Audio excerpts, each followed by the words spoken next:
कुछ अनसुनी कुछ अनकही कहानियाँ। हर कहानी कुछ कहती है। सौभाग्यवती। किसी नगर में एक साहूकार रहता था। साहूकार की गृहस्थी धन धान्य से भरी हुई थी, किंतु वो निसंतान था। उसने कई जप तप किए, दया धर्म के काम किए, संतान न हुई। जब वो आसपास के घरों में बच्चों की किलकारियां सुनता तो मन महसूस कर रह जाता। साहूकार ने कई धर्मार्थ के कार्य किए थे, स्वयं भी बड़े संयम से रहा, ध्यान भजन किया, दान धर्म के कार्य किए। अंततः विधि माता ने उसे एक पुत्र दिया और कहा, तुम्हारी विनती पर मैंने तुम्हें पुत्र दे दिया। ये पुत्र केवल 18 वर्ष तक जीवित रहेगा। जिस दिन इसकी आयु 18 वर्ष पूर्ण होगी, उसी दिन की आधी रात को इसकी मृत्यु हो जाएगी। साहूकार घबरा गया और बोला, ये आप क्या वरदान दे रही हैं? ऐसा अनर्थ ना करें। मैंने जो कहना था कह दिया, मेरा कहा टाला नहीं जा सकता, कहकर विधि माता अंतर्ध्यान हो गई। साहूकार ने ये बात पत्नी को बताई। पत्नी ने इतने में ही संतुष्टि जाहिर की कि कम से कम 18 वर्ष तक तो पुत्र उसके साथ रहेगा। वे अब निसंतान तो नहीं कहे जाएंगे। साहूकार की पत्नी गर्भवती हुई और समय आने पर उसने एक सुंदर बालक को जन्म दिया। एकमात्र और प्रिय पुत्र होने के कारण बालक का पालन पोषण बड़े अच्छे ढंग से हुआ।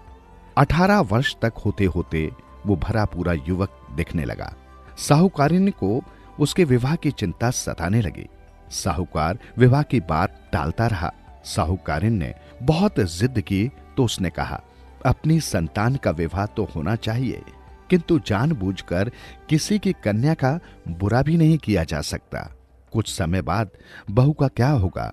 साहूकार की किसी बात को साहूकारिन ने नहीं माना। अंततः उसने बेटे का विवाह एक अच्छे घर की सुंदर और सुशील कन्या से कर दिया। विवाह के बाद कुछ समय आनंद से बीता। मन ही मन साहूकार को डर लगा रहा। साहूकार बहू को ज्यादा दिन मायके भेज देता, कुछ दिन अपने यहां रखता। जब 18 वर्ष पूरे होने में 3-4 महीने शेष रह गए तो साहूकार ने बहू को मायके भेज दिया। माँ बाप उदास रहने लगे। एक दिन दिन बीतने पर वे और उदास हो जाते। जैसे जैसे दिन कटते गए, माँ घबराई सी रहने लगी और बहू को बुलाने की जिद करने लगी। साहूकार कुछ दिन टालता रहा। जब ज्यादा हट किया तो वो बहू को लाने चल दिया। बहू को लेकर जब घर की ओर रवाना हुआ तो साहूकार चिंता में डूब गया। बार बार लंबे सांस लेता हुआ वो कुछ दूर चलने पर ही बैठ जाता। आज वैसे भी अंतिम दिन आ गया था। साहूकार का मन बैठ गया और वो एक जगह बैठ फूट फूट कर रोने लगा। बहू की समझ में नहीं आया, ससुर क्यों रो रहे हैं। वो बार बार पूछने लगी कि उन्हें क्या तकलीफ है, क्या बीमारी है। ससुर ने अंत में कहा, बेटी तुम शायद मुझ पर विश्वास नहीं करोगी, मैं सच सच बता देना चाहता हूं। इतने दिन ये बात हमने तुमसे छिपा कर रखी। हम तुम्हारे गुनाहगार हैं। पिताजी ऐसी क्या बात है? आप निसंकोच कहिए। मुझसे कहा नहीं जा रहा बेटी, छिपाकर भी नहीं रख सकता।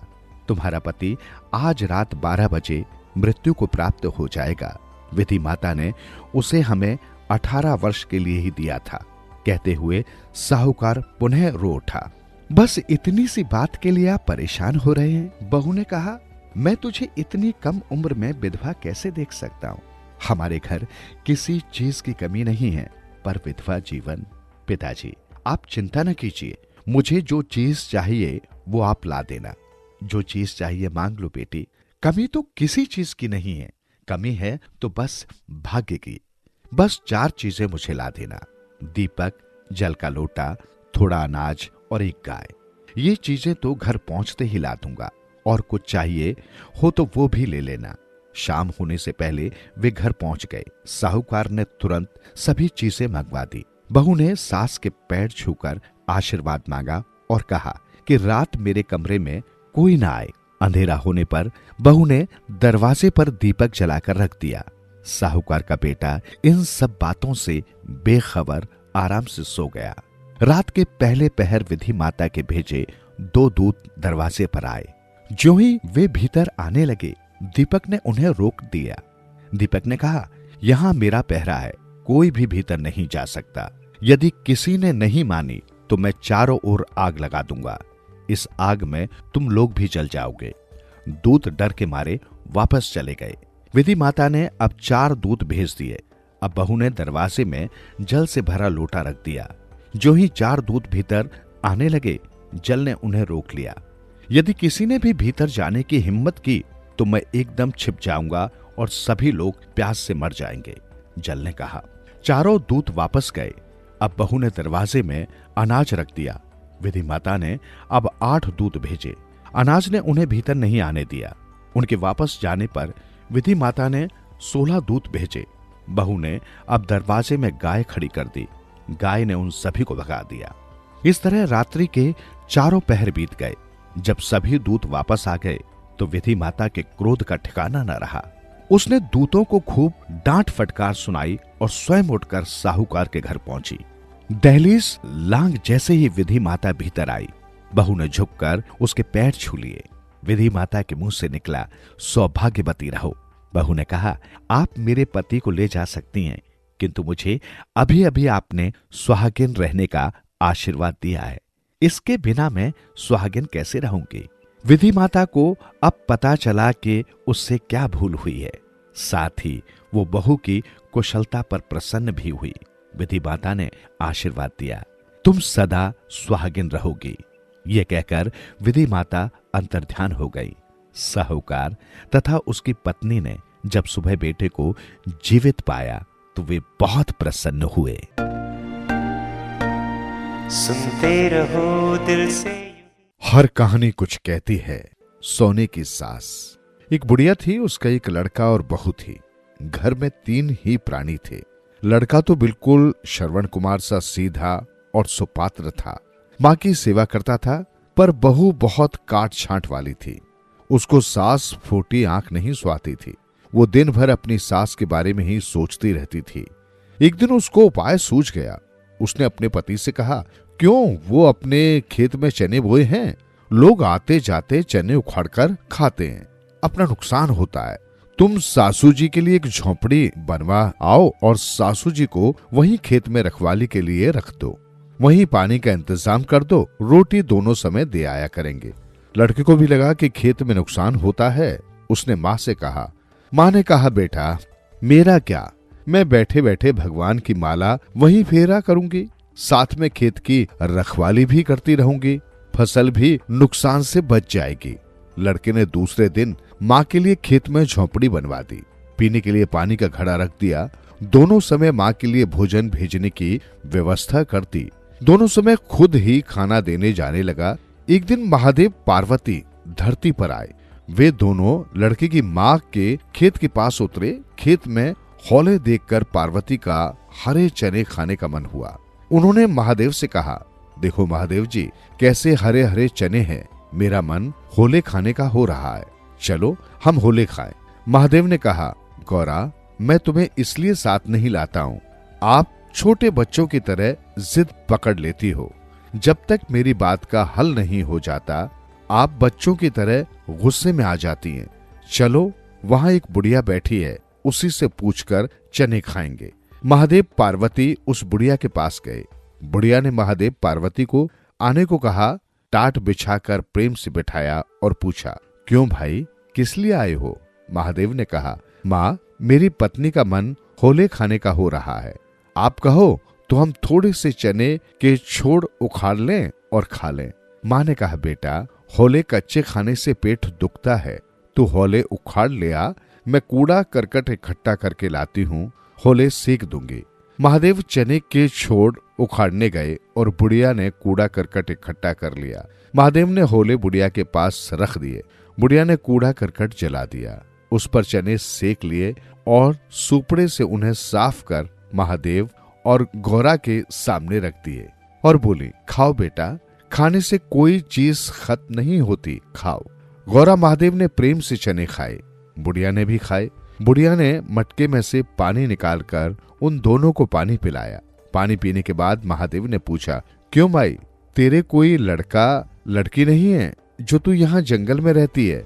माई ने कहा, मेरा भी तेरे समान एक लड़का है, वो मेरी बहुत सेवा करता है, पर मेरी बहू बहुत खराब है, उसकी और मेरी जरा भी नहीं पड़ती। उसी ने मुझे यहाँ खेत की रखवाली के लिए भेज दिया है। बेटा, मैं यहाँ बैठकर राम राम जपा करती हूँ और खेत की रखवाली करती रहती हूँ। महादेव पार्वती भोली भाली बुढ़िया की बात सुनकर प्रसन्न हो गए। वे जाने लगे तब महादेव ने कहा, माई तू आंखें बंद कर। बुढ़िया ने आंखें मीच ली। महादेव ने उसके शरीर पर हाथ फेरा तो बुढ़िया सोने की हो गई। महादेव ने कहा, माई आंखें खोल, हम जा रहे हैं। माई ने कहा, बेटा जाओ, पर जब कभी भी इधर आना हो तो जरूर आना। तुम लोग आए तो मुझे बहुत अच्छा लगा। हंस बोलकर दिन कट गया। जाओ बेटा और आना, कहकर माई ने गौरा महादेव को विदा कर दिया। सुबह बहू ने रोटी बनाई और सास को देने आई तो उसने देखा सास की झोंपड़ी चमचमा चमक रही है, जैसे सोना चमकता है। बहू ने देखा मेरी सास तो सोने की तरह चमक रही है, देखूं तो सही ये क्या बात है, क्या चमत्कार है। बहू ने जल्दी जल्दी पैर उठाए और झोंपड़ी में जाकर देखा तो सासू जी सोने की होकर बैठी हैं। बहू ने कहा, माई ओ माई। सास ने कहा, क्या है बेटा, क्या रोटी ले आई, मुझे भूख लगी है। बहू ने पूछा, क्यों माई, ये किस प्रकार हुआ, तुम सोने की कैसे बन गई। माँ ने सारी हकीकत बहू से कह दी।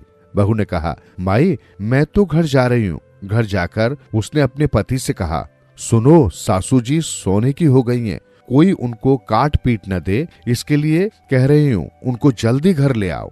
पति ने कहा, क्या बात कर रही हो, माँ सोने की कैसे बन गई।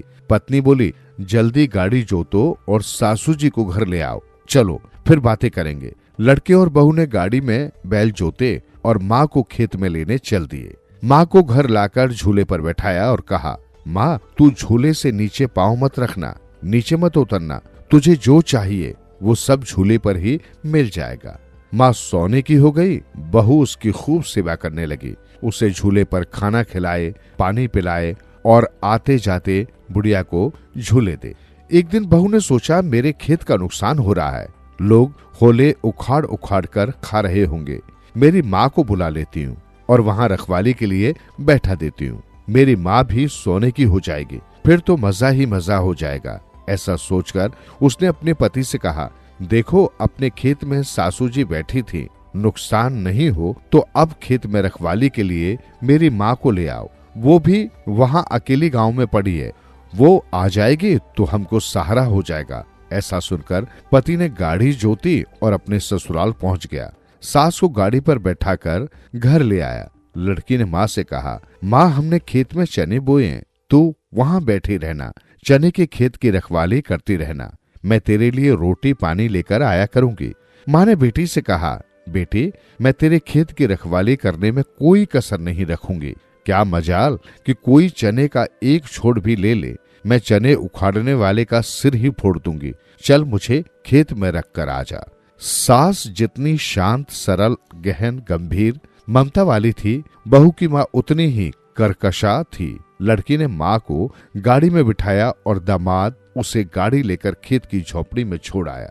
लड़की की माँ ने एक टोकनी में बहुत से पत्थर इकट्ठे कर लिए और झोपड़ी में रख लिए, वो इस नियत से कि यदि कोई चने उखाड़ेगा तो मैं पत्थरों से उसका सिर फोड़ दूंगी। दामाद सास का खेत में छोड़कर आ गया। 2-4 दिन बाद महादेव पार्वती फिर धरती पर भ्रमण करने आए। उसी जगह से गुजरे तो पार्वती जी ने कहा, चलो नाथ और एक बार होले खा लें, फिर घर चलेंगे। जैसे ही वे खेत के समीप पहुंचे, महादेव ने चने के 4 छोर उखाड़े। बुढ़िया ने पत्थर फेंकना शुरू कर दिया। एक पत्थर महादेव के माथे पर और एक पार्वती जी को लगा, दोनों के सिर फूट गए, खून निकल आया। बुढ़िया झोपड़ी में से उठी और महादेव पार्वती जी के पास आई, गाली देने लगी, तेरे बाप का खेत है, चने क्यों खाड़े, कब से ऐसी करके नुकसान कर रहे हो, खबरदार, अब यदि एक चने के छोड़ को हाथ लगाया तो अभी तो सिर फोड़ा है। महादेव पार्वती जी ने देखा, ये वो बुढ़िया नहीं जिसने हमको प्रेम से सेक कर चने खिलाए थे, ये बुढ़िया तो और कोई है। महादेव और पार्वती जी का सिर फूटा, उनका गुस्सा होना स्वाभाविक है। महादेव जी ने गुस्से में श्राप दिया, जा तू गधी बन जा। बुढ़िया को महादेव के श्राप लग गए और वो गधी बन गई। शाम को लड़की अपनी माँ की खबर लेने आई और रोटी देने आई तो उसने झोपड़ी के पास एक गधी को खड़े हुए देखा। उसने आवाज लगाई, माँ ओ माँ, तू कहाँ है? यहाँ आ, मैं तेरे लिए रोटी लाई। माँ हो तो बोले। लड़की ने फिर आवाज लगाई, माँ ओ माँ। गधी ची भौं करने लगी। लड़की के पास आई। लड़की ने उसको पास में पड़ी लकड़ी उठाकर 2-4 चमा दी। अरे गधी, मेरी माँ को आवाज दे रही हूँ, तू क्या मेरी माँ है जो बोल रही है? लड़की ने खूब इधर इधर ढूंढा पर माँ नहीं मिली। माँ तो गधी बन गई थी। आखिर में माँ नहीं मिली तो नहीं मिली। लड़की रोने लगी, हे भगवान, मेरी माँ के पाप दोष क्षमा करो, माँ को वापस मनुष्य बना दो। ऐसा कहकर वो जोर जोर से रोने लगी। रोते रोते उसे बहुत देर हो गई। महादेव पार्वती जी फिर लौटकर आए। उन्होंने लड़की से पूछा, बेटा तेरे पर क्या संकट पड़ा, तुम क्यों रो रही हो? लड़की ने कहा, भगवान, मेरी माँ तो मनुष्य थी, वो गधी बन गई है, मेरी माँ को वापस मनुष्य बना दो। महादेव ने कहा, तेरी सास को बहुत दुख दिए और अपनी माँ की खूब सेवा की, इसी का ये फल है। तेरी सास ममता वाली दयालु स्त्री थी, इसके कारण वो सोने की हो गई। तेरी माँ कर्कशा थी, इसलिए वो गधी बन गई। लड़की ने कहा, भगवान, इनके गुनाह माफ करो, इनको वापस मनुष्य बना दो। महादेव ने कहा, मनुष्य तो बना देंगे, पर एक शर्त है, तेरी सास की सेवा अच्छी तरह से करना, दुर्व्यवहार मत करना, तो तेरी माँ मनुष्य बन जाएगी। लड़की ने भगवान से वादा किया कि अब मैं सास को झूले पर ही रखूंगी, उसकी खूब सेवा करूंगी। भगवान, मेरी माँ को गधी से इंसान बना दो। भगवान ने उसको बहुत वचनबद्ध कर लिया और फिर गधी पर हाथ फेरा तो वो मनुष्य बन गई। लड़की ने भगवान के चरण स्पर्श किए, आशीर्वाद लिए और अपनी माँ को लेकर घर आ गई। उसने सास की सेवा तन मन से की और अंत में सास की मुक्ति हो गई। सुनते रहो दिल से। हर कहानी कुछ कहती है। सोनकेसी। किसी नगर में एक साहूकार रहता था। उसके 4 बेटे थे। 3 बड़े बेटे बड़ा काम करते थे, व्यापार में पिता का हाथ बटाते। छोटा बेटा कुछ काम नहीं करता। साहूकार छोटे बेटे से नाराज रहता था। साहूकार की पत्नी छोटे बेटे को बहुत चाहती थी। जब साहूकार छोटे बेटे को बहुत तंग करने लगा तो माँ ने उसे एक लाल दिया कि वो उससे कोई कामकाज आरंभ करे। वो उस लाल से एक चूहा खरीद लाया। उसने चूहे को अनाज के गोदाम में छोड़ दिया। चूहा बड़ा खुश हुआ, उसे खाने को मिल गया। चूहे ने उसे प्रसन्न होकर कहा, जब भी संकट पड़े मुझे बुला लेना। माँ छोटे बेटे के इस काम से बहुत दुखी हुई। माँ ने एक लाल और दिया कि बेटा कुछ कामकाज शुरू करेगा। दूसरी बार उसने एक बिल्ली खरीद ली। बिल्ली को छोड़ने पर उसने कहा, जब भी संकट पड़े मुझे बुला लेना। तीसरी बार माँ ने एक लाल और दिया। अब बेटा तोता खरीद लाया। तोते को छोड़ने पर तोते ने वही कहा, जब भी तुम्हें संकट पड़े मुझे बुला लेना। माँ बहुत दुखी थी, फिर भी माँ का दिल तो माँ का दिल ही होता है। माँ के चौथी बार लाल देने पर वो सपेरे से एक बूढ़ा सांप ले आया। माँ बहुत नाराज हुई और सांप को जंगल में छोड़ने के लिए कहा। बेटा सांप को जब जंगल में छोड़ने लगा तो सांप ने कहा, मुझे ऐसे मत छोड़ो, मैं बूढ़ा हो गया हूँ, मुझसे भागा नहीं जाएगा और जंगली पक्षी मुझे नोच नोच कर खा जाएंगे, इसलिए मुझे आगे ले चलो। वो उस सांप को लेकर आगे गया तो रास्ते में एक बांबी दिखाई दी। सांप बांबी को देखकर बोला, मुझे इस बांबी के पास छोड़ दो, तुम मेरी पूंछ पकड़े रखो। सांप बांबी की गुफा में घुस गया तो वो भी पूंछ पकड़े पकड़े उस गुफा में उतरता गया। गुफा में जाते जाते वे एक अनोखे नगर में पहुंचे। उस नगर में ऊंचे ऊंचे भवन थे, सुंदर बाग बगीचे थे, सरोवर थे। सांप ने एकदम से अपनी केंचुली उतार दी और एक सुंदर मनुष्य का रूप धारण कर लिया। वो सेठ के बेटे को वहां के राजा के पास ले गया। बहुत बड़े महल के भीतर सिंहासन पर राजा विराजमान था, जिसके लंबी लंबी मूछें थी। उसने राजा को प्रणाम किया। राजा उसे देख प्रसन्न हुआ। उसने कहा, महाराज, वहां तो मैं सपेरे के हाथ चढ़ गया था, मेरा बहुत बुरा हाल हुआ। इस सेठ के बेटे ने मुझे न छुड़ाया होता तो मैं अब तक वहीं सड़ता। इसी ने मुझे सपेरे से खरीदकर मेरी जान बचाई। राजा ने सेठ के बेटे का बड़ा मान सम्मान किया और वो महल में ही रहने लगा। राजा को उस सेठ पुत्र का स्वभाव और सद्गुण भा गए। उसने सेठ पुत्र से अपनी इकलौती राजकुमारी का विवाह करने का मन ही मन संकल्प ले लिया। अपने दरबारियों और मंत्रियों से परामर्श कर राजा ने शुभ मुहूर्त निकाला। अपनी पुत्री का विवाह सेठ पुत्र से कर दिया। सेठ पुत्र उस राजकुमारी के साथ आराम से महल में रहने लगा। उस राजकुमारी के सिर के बाल सोने के थे, इसलिए उसका नाम सूर्यकेशी था। जब उसे राजमहल में रहते हुए बहुत दिन हो गए तो उसे मां की याद सताने लगी। वो पत्नी से बोला कि तुम्हें अब अपने घर जाना चाहिए। सूर्यकेशी ने कहा कि पिताजी से पूछ लो, फिर चल पड़ेंगे। सूर्यकेशी ने यह भी बताया कि यदि पिताजी भेजने के लिए मान जाएं और चलती बार तुमसे कुछ मांगने को कहें तो पहले वचन लेकर उनके हाथ की अंगूठी मांग लेना। जब सेठ के पुत्र ने घर जाने की इजाजत चाही तो राजा ने सहर्ष दे दी। जाती बार विदाई के समय राजा ने कहा, बेटा, मैंने अपनी ये कीमती पुत्री दी है, तुम सुख से रहो। अब तुम जो मांगना चाहते हो मांगो। सेठ पुत्र ने कहा, पहले वचन दीजिए, जो मैं मांगूंगा वो मिलेगा। राजा ने वचन दे दिया तो उसने राजा की अंगूठी मांग ली। राजा ने उसे अपनी अंगूठी निकालकर दे दी। धरती पर पहुंचने पर जब सेठ का पुत्र सूर्यकेशी को अपने घर ले जाने लगा तो वो उस घर में जाने के लिए आनाकानी करने लगी। सेठ का पुत्र चिंतित हो गया। सूर्यकेशी ने कहा, चिंता की कोई बात नहीं। उसने अंगूठी सामने रखकर धूप बाती की और प्रार्थना करने लगी, हे देवी, हमें एक ऐसा महल चाहिए जिसमें सारी सुख सुविधाएं हों। उसी समय एक भव्य महल बन गया। सेवक इधर से उधर घूम रहे थे, सारी सुविधाएं मौजूद थीं। वे दोनों उस महल में बड़े आराम से रहने लगे। एक बार की बात है, सूर्यकेशी महल के चौबारे पर खड़ी कंघी से बाल बना रही थी। कंघी करते हुए उसके 2-3 सोने के बाल झड़कर नदी में जा गिरे। उन बालों को एक मछली ने खा लिया। वो मछली दूर मछुआरों ने पकड़ी और राजा को दे दी। जब राजा के रसोइये मछली बनाने लगे तो उस मछली के पेट से सोने के बाल निकले। उन्होंने वे बाल राजा को दिखाए। राजा हैरान रह गया। जिस स्त्री के बाल सोने के हों वो कितनी सुंदर होगी। राजा ने अपने नगर के सभी ज्योतिषी जासूस बुलवाए, सभी को बाल दिखाए और कहा कि जिस स्त्री के बाल सोने के हों वो कितनी सुंदर होगी, वो तो मेरे राजमहल में होनी चाहिए। अंत में 2 बूढ़ी महिलाएं राजा के दरबार में आई। उनमें से एक बोली, मैं तो स्वर्ग में छेद कर देती हूँ। दूसरी ने कहा, मैं अंबर में पैबंद लगा सकती हूँ। राजा ने पहली बुढ़िया को सारा किस्सा समझाया।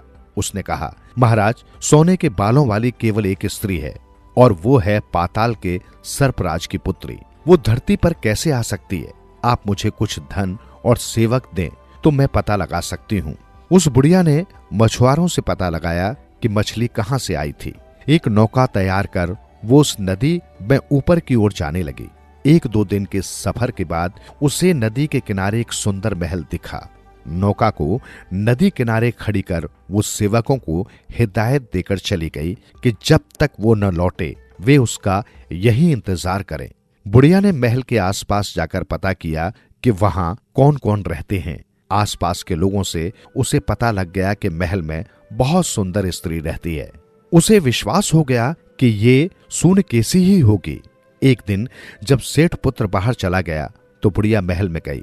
वो भीतर जाते ही सूर्यकेशी से गले मिली और पूछने लगी, अरे मेरी भांजी, तू यहाँ कैसे? सूर्यकेशी हैरान रह गई कि ये मौसी कहाँ से आ गई। उसने कहा, मेरी तो कोई मौसी नहीं है, तुम मेरी मौसी कब बन गई? बुढ़िया ने कहा, तुम तब बहुत छोटी थी जब मैं धरती पर आई थी। तुम वहां की बातें सुनाओ, क्या हाल है? मुझे तो आए बहुत दिन हो गए हैं। सूर्यकेशी ने जब पाताल की बातें सुनी तो उसे विश्वास होने लगा कि हो न हो ये बुढ़िया मेरी मौसी ही है जो कभी पहले पाताल से आई हो। शाम को जब सेठ पुत्र लौटा तो सूर्यकेशी ने उसे बताया कि ये मौसी है जो पहले पाताल से आई है। बुढ़िया वहां आराम से रहने लगी। बुढ़िया ने उनके साथ रहकर सभी रहस्य पता कर लिए। पाताल से आना, साथ में जादुई अंगूठी के चमत्कार, सोने के बाल, सब कुछ उसने जान लिया। इतना कि सेठ के पुत्र से चूहे, बिल्ली, तोते के वचन भी पता कर लिए। एक दिन जब सेठ का लड़का घर में नहीं था, बुढ़िया सूर्यकेशी को सैर कराने के बहाने बाहर ले गई। कुछ आगे जाने पर उसने अपनी चप्पलें घर में छूटने का बहाना किया और महल में लौट आई। बुढ़िया ने महल में आकर चप्पलें तो पहन ली, लेकिन अंगूठी भी निकाल ली। अंगूठी छिपाकर वो सूनकेसी को नदी किनारे तक ले गई। वहां नौका खड़ी थी। बुढ़िया ने नौका विहार के बहाने सूनकेसी को नौका में बिठा दिया। नौकरों को चुपके से इशारा कर दिया कि नौका को जल्दी से नीचे ले चलो। जब नौका तेजी से नीचे जाने लगी तो सूनकेसी को शक हुआ। जब सूनकेसी ने बुढ़िया को झाड़ा तो वो उसे धमकाने लगी। अब सूनकेसी के पास चुपचाप बैठे रहने के सिवा कोई चारा नहीं था। उसे विश्वास था कि उसके पति के पास अंगूठी है, वो अंगूठी के सहारे उसे वापस ले जाएगा। बुढ़िया ने सूनकेसी को ले जाकर राजा को सौंप दिया। राजा से उसे मनचाहा धन मिला, किंतु बुढ़िया ने अंगूठी का भेद राजा को भी नहीं दिया। राजा सूनकेसी पर मोहित तो था, पर उससे डर भी रहा था। उसने हौसला कर सूनकेसी से कहा, तुम डरो मत, मैं तुम्हें यही रानी बनाकर रखूंगा, जो कहोगी मैं वही करूंगा। सूनकेसी ने कहा, राजन, ये बुढ़िया मुझे धोखे से यहाँ लाई है, तुम्हें मेरी एक बात माननी होगी। राजा ने कहा, मैं तुम्हारी हर शर्त मानने को तैयार हूं, तुम कहो तो सही। सूनकेसी ने कहा, तुम 6 महीने तक मुझे न छूना, उसके बाद मैं हर बात मानूंगी। राजा ने उसकी शर्त मान ली। सूनकेसी को पता था उसका पति उसे ढूंढ ही लेगा। जब सेठ का पुत्र महल में लौटा तो सूनकेसी को वहां न पाकर बहुत दुखी हुआ। उसे शक तो हो गया। जब अंगूठी ढूंढी तो वो भी नहीं मिली। अचानक उसे अपने मित्रों की याद आई, जिन्होंने बुरे समय में उसकी मदद करने की बात की थी। उन्हें स्मरण करते ही वे सभी वहां आ गए। उसने मित्रों से कहा, मित्रों, मेरी सूनकेसी को कोई ले गया है, तुम सब उसे ढूंढो या मेरी अंगूठी ढूंढ दो, नहीं तो मैं मर जाऊंगा। वे तीनों मित्र आपस में सलाह करने लगे। तीनों ने ये निर्णय लिया कि तोता उड़ सकता है, वो दूर तक उड़कर खोज खबर ले, फिर अपना काम होगा। तोते ने उड़कर चारों ओर पता किया। उसने सूनकेसी को ढूंढ लिया और मित्रों को बताया कि सूनकेसी तो फला राजा के महल में है, किंतु अंगूठी उसके हाथ में नहीं है। अब चूहा और बिल्ली उस बुढ़िया को ढूंढने लगे। वे दोनों बुढ़िया के घर पहुंच गए। तोता बाहर बैठा रहा। वे दोनों घर के भीतर जाकर प्रतीक्षा करने लगे। बुढ़िया घर आ गई। उसने अंगूठी उंगली में डालकर रखी थी। जब रात को वो सोने लगी तो उसने अंगूठी मुंह में डाल ली और सो गई। चूहे ने अपनी पूंछ सोई हुई बुढ़िया के नाक में घुसेड़ दी। बुढ़िया को छींक आई और अंगूठी धरती पर गिर गई। बिल्ली ने झट अंगूठी को उठाया और बाहर भागी। चूहा भी बाहर भागा। इन दोनों को देख तोता भी आ गया। तोते ने अंगूठी मुंह में डाली और ऊपर उड़ने लगा। इतने में सवेरा हो गया। दूसरी ओर से तोतों का झुंड टें टें करता आया तो इस तोते से भी रहा न गया। जैसे ही उसने टेंटे के लिए मुंह खोला, अंगूठी नदी में गिर गई। तोता अब पुनः साथियों के इंतजार में बैठ गया। जब चूहा और बिल्ली आए तो तोते ने बताया कि अंगूठी तो नदी में गिर गई। चूहे ने बहुत से चूहे बुलाए और धरती खोद खोद कर नदी का बहाव मोड़ दिया। नदी सूख गई और बिल्ली अंगूठी ढूंढने के लिए मछलियों के पेट काटने लगी। इससे मछलियां इकट्ठी हो गईं और बिल्ली से विनती करने लगी। उन्होंने एक मछली को बिल्ली के हवाले कर दिया, जिसने अंगूठी निगली थी। बिल्ली ने उसका पेट फाड़ अंगूठी निकाल ली और तोते को दे दी। तोता पुनः आकाश में उड़ा।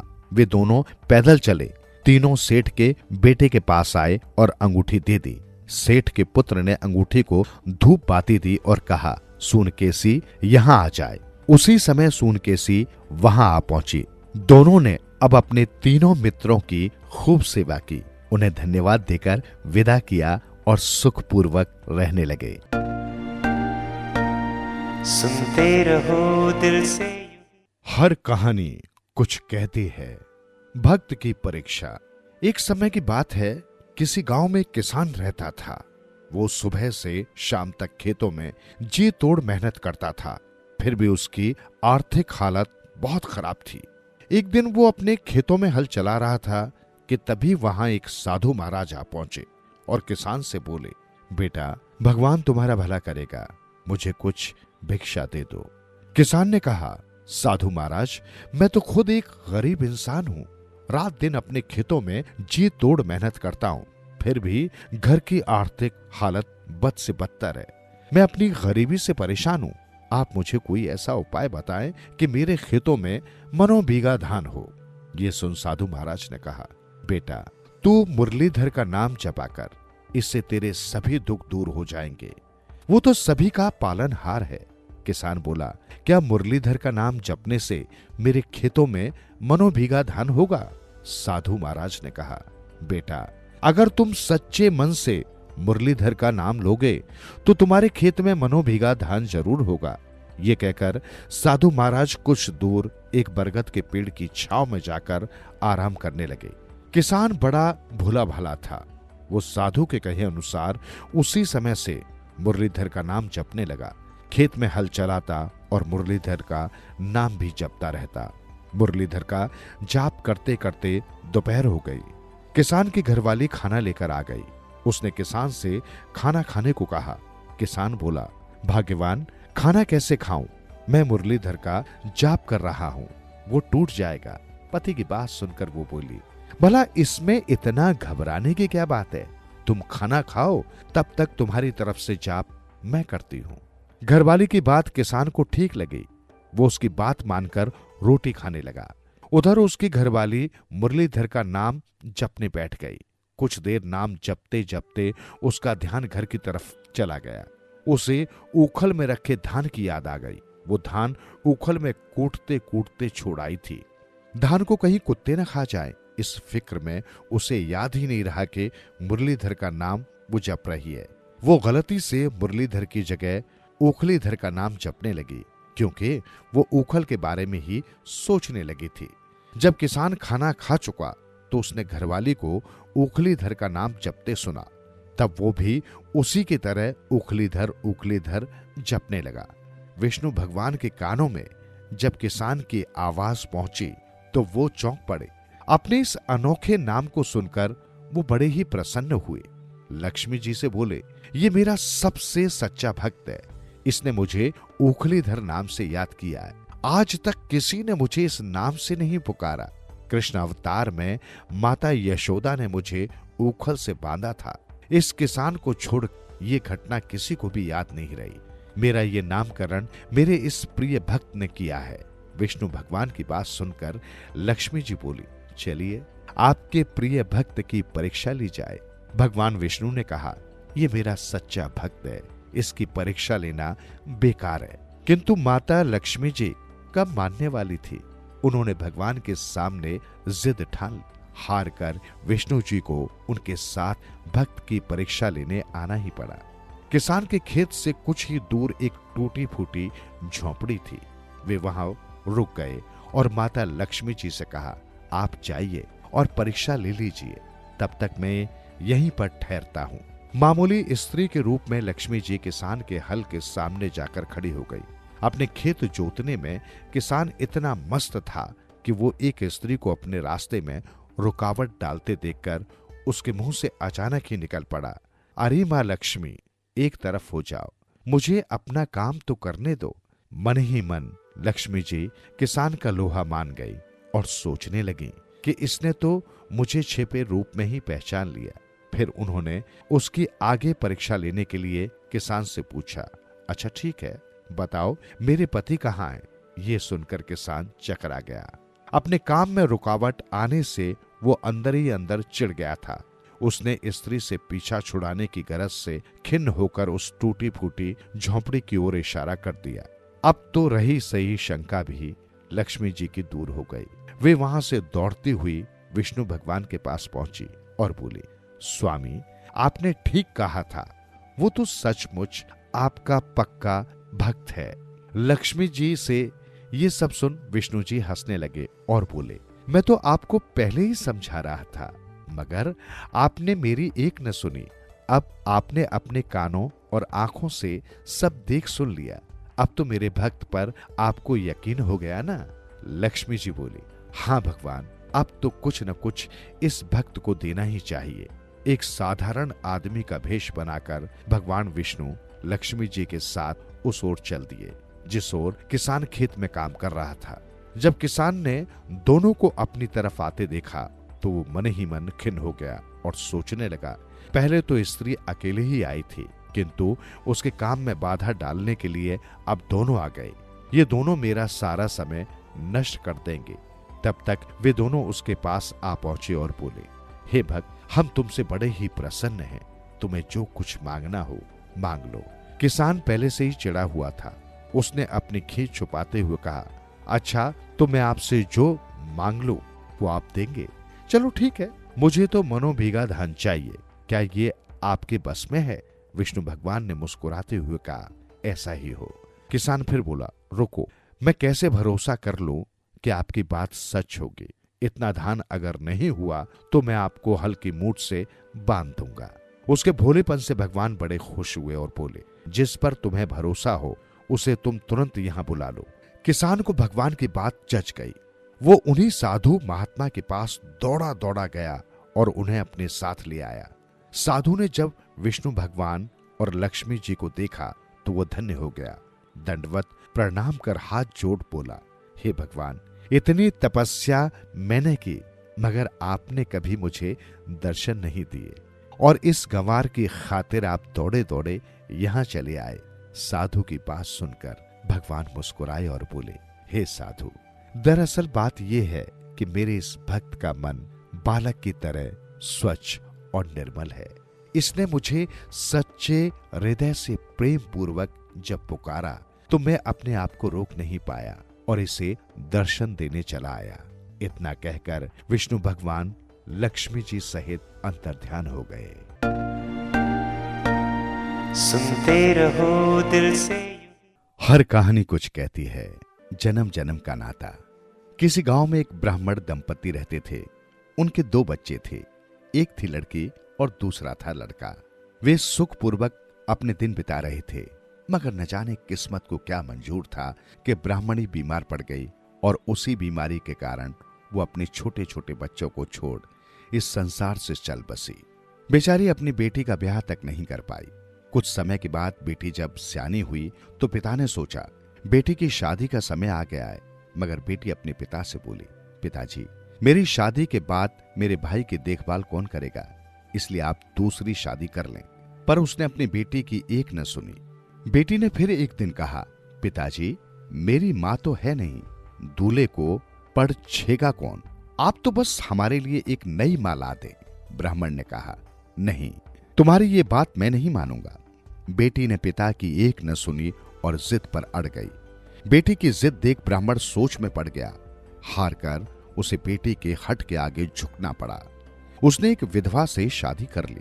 उस विधवा की पहले पति से एक बेटी थी। वो उसे भी अपने साथ ले आई।